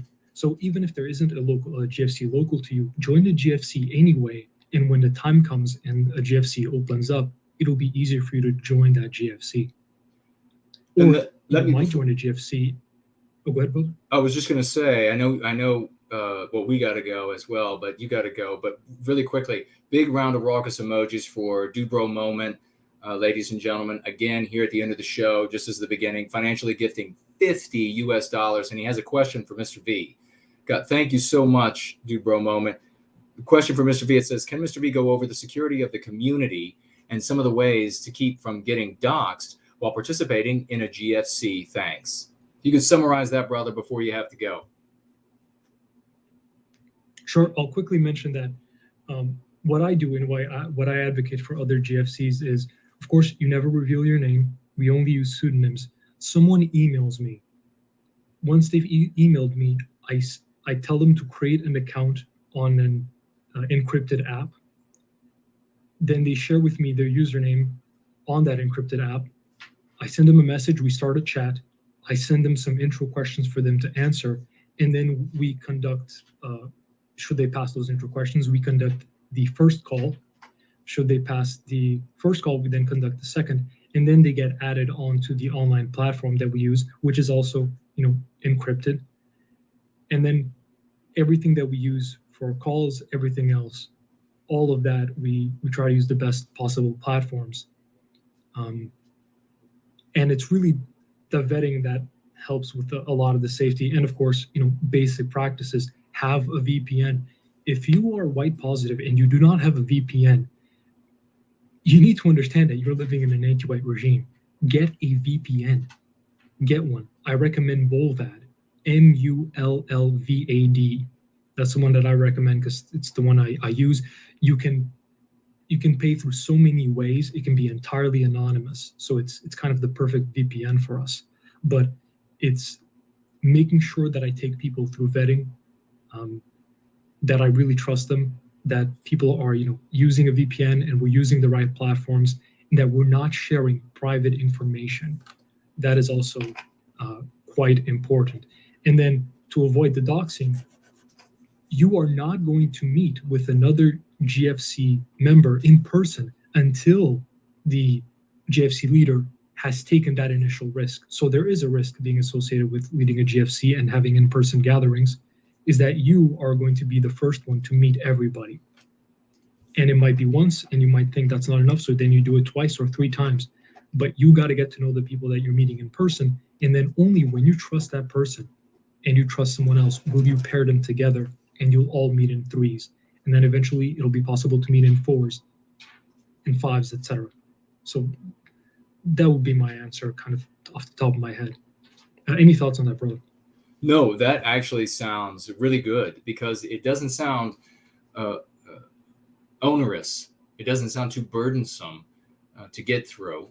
It's straightforward, and it does provide a significant barrier to the prospect of being doxxed by anti-whites and ne'er-do-wells who try to sneak into our communities. There are a couple other things, and then I'll let you go because we're at the end of time here. But the first thing is that we are not, one of the first lines of defense is that we are not what the anti-whites look out into the world at. They look for the demon in their story, and they enjoy slaying the demon in their story. We're not that. And so they don't get the same gratification for coming after us. They also don't have the same unanimity of action. If you have a bunch of anti-whites and they view what we do, some of them are going to say, I don't know about this group, doesn't seem like it's not quite what we go after. And so that's sort of, because we're not, that sort of a dissension makes it less likely that they will come after us, to attack us, to dox us. And that sort of doesn't mean it absolutely won't, but it makes it less likely. The other thing is, it would be far easier to sneak into a Nazi environment, if you will, an ant environment, and just mimic their behavior and the severity of their focus and ill will and this sort of thing, than it would be to come in and fake genuine feelings about Western kind. Now, it's not to say that it can't be done, but it is far easier to be one than the other. So you begin with this sort of a buffer, this sort of like invisible force field, if you will, that's already out there. And then we have this layer of a protection on top. Now, nothing is perfect. And some of you will have to remain anonymous forever. But I hope if you take these steps, you'll be able to get involved. And the longer these GFCs exist and the more they grow, I'm sure the safer you will feel to be able to participate, especially when you're given the tools to maintain your anonymity. But final word is yours, and we got to let you go, brother. We're out of time. Thank you, brother. And yeah, you participate as you feel comfortable doing so. So you don't have to, at least for my GFC, yeah, I want to do a call with you. I'll only not do a call with you if you've been a member of our community for a long time and I kind of know you, and there's no possibility that you can do a vetting call.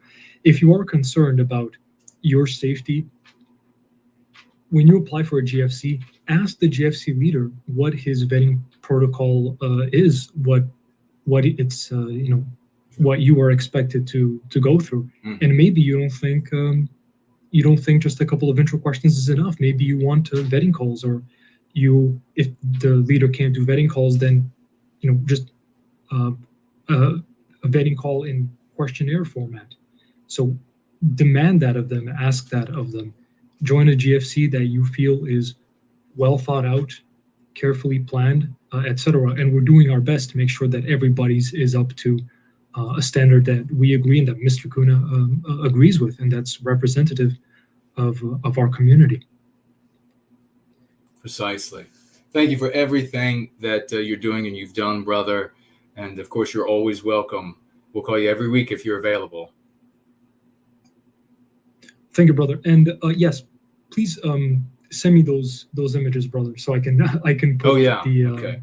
The web address. And, yeah, absolutely. And there's something else that I'd like to address with you, but I'll send you a message on Skype about that later, if that's all right. Works good, man. I'll keep an eye out. Thank you so much, brother, and thank you for everything you do. And same to our brothers and sisters. And Promethean Hails. Promethean Hails. We'll talk soon. Bye-bye. Bye-bye. The one and only Mr. V, and we gotta sign out quick so that I don't have the extra work to do. And let me just, don't want to throw electricity. Been throwing it a lot lately. But another magnificent going free today, ladies and gentlemen. And with wonderful people, real champions for our folk. And I'm very excited about it. I'm very excited to be here with all of you. I'm very excited to be with doers, people who are taking the responsibility, because I've been in the white sympathetic sphere for decades, and I know what it's like. I know what it's like to be surrounded by people who just want to have their fears allayed about the bad news and who's behind the bad news and what's the news over in this part of the world. I've heard it so many times. It's the end of the world. It's the end of the economy. It's the end of the dollar. It's the end of freedom. It's the end of speech. It's the end of, and it's just these people crying out constantly. And this is psychological warfare being exercised on them. And I tried to speak reason and logic to them. And unfortunately, too few can hear reason and logic. In fact, too few can see evidence. And you all know that that's the case because it requires you. We can look around and we can see how many of us there are. Did you think there would be more? I would like there to be much more. And in the future, there will be many more, but those will be early adopters. They won't be the apostles of the new age. They won't be the apostles of a sun rising in the west over the lofty mountains there. They'll just be early adopters, those folks, and they'll be good. We'll be happy to have them, but it will have required the hard work of folks like you to make this happen, for us to get to this stage. And you look and you wonder, and I do, and Jared George, as we look and we wonder, why is it that across the white sympathetic sphere, we can do so much, we can accomplish so much, that so many of these people talk about how we need to accomplish this. And the only thing they end up celebrating really is where people are as most insolent as they can be, as effronterous as they can be to the anti-white system. They celebrate the childishness. They celebrate the infantile humor, the sophomoric behavior. But when we get out there with a formula, a method, a practice that changes individual lives, that is causing communities, engendering communities to come together in productivity for themselves as individuals and for our people as a whole, not just in an antiquated nationalistic sense, which needs to go the way of the dinosaur since it's been used against us to destroy us, but in a true nationalist sense, that the nation comes from the people. It is the people. So wherever the people go, that is where the nation is. And you cannot get the family to wage war on itself, even if there is a different language on invisible lines separating them.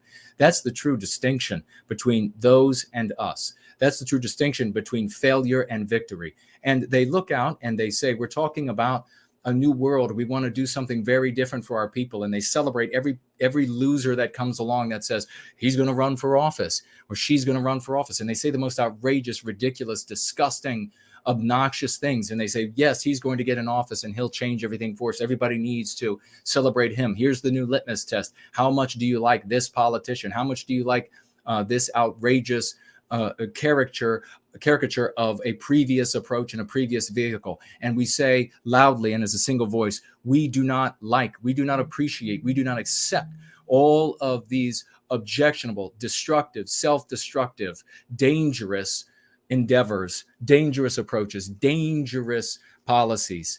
We do not accept any one of those things. We're going a very different way. And you can see something as I look now, finally looking at myself, during the stream, as I look back and I can see those tulips over my right shoulder. And do you notice one of them is taller than the rest? One of them is loftier than the others. Have you heard of tall poppy syndrome? Tall poppy syndrome is something that when they observe someone excelling, when they observe someone doing better than the others, when they observe someone putting more of their time, their efforts, their genius, their industry, whatever it might be, into that line of work, into that area of culture, whatever it might be, looks, health, intelligence, education, when they see someone investing so much more, that jealousy and envy we talked about earlier burns within inside of them. It makes them want to cut them down. And they can do that in various ways. They want to bring them back down to the rest, to the level of the rest. The whining, the complaining, the bitching, the saying the most obnoxious, outrageous things, like children at the anti-whites. That's what is happening. In various ways, that trimming of that flower, that tallest tulip in the back, can be with ignoring, can be with slandering, can be with misrepresenting, can be with shaming, and we have seen it all here in spades. Those are jealous people. Our day is now. Our time is now. We are the future. They are the past. And together, we're going to reclaim our destiny. I love every one of you. Let's go free.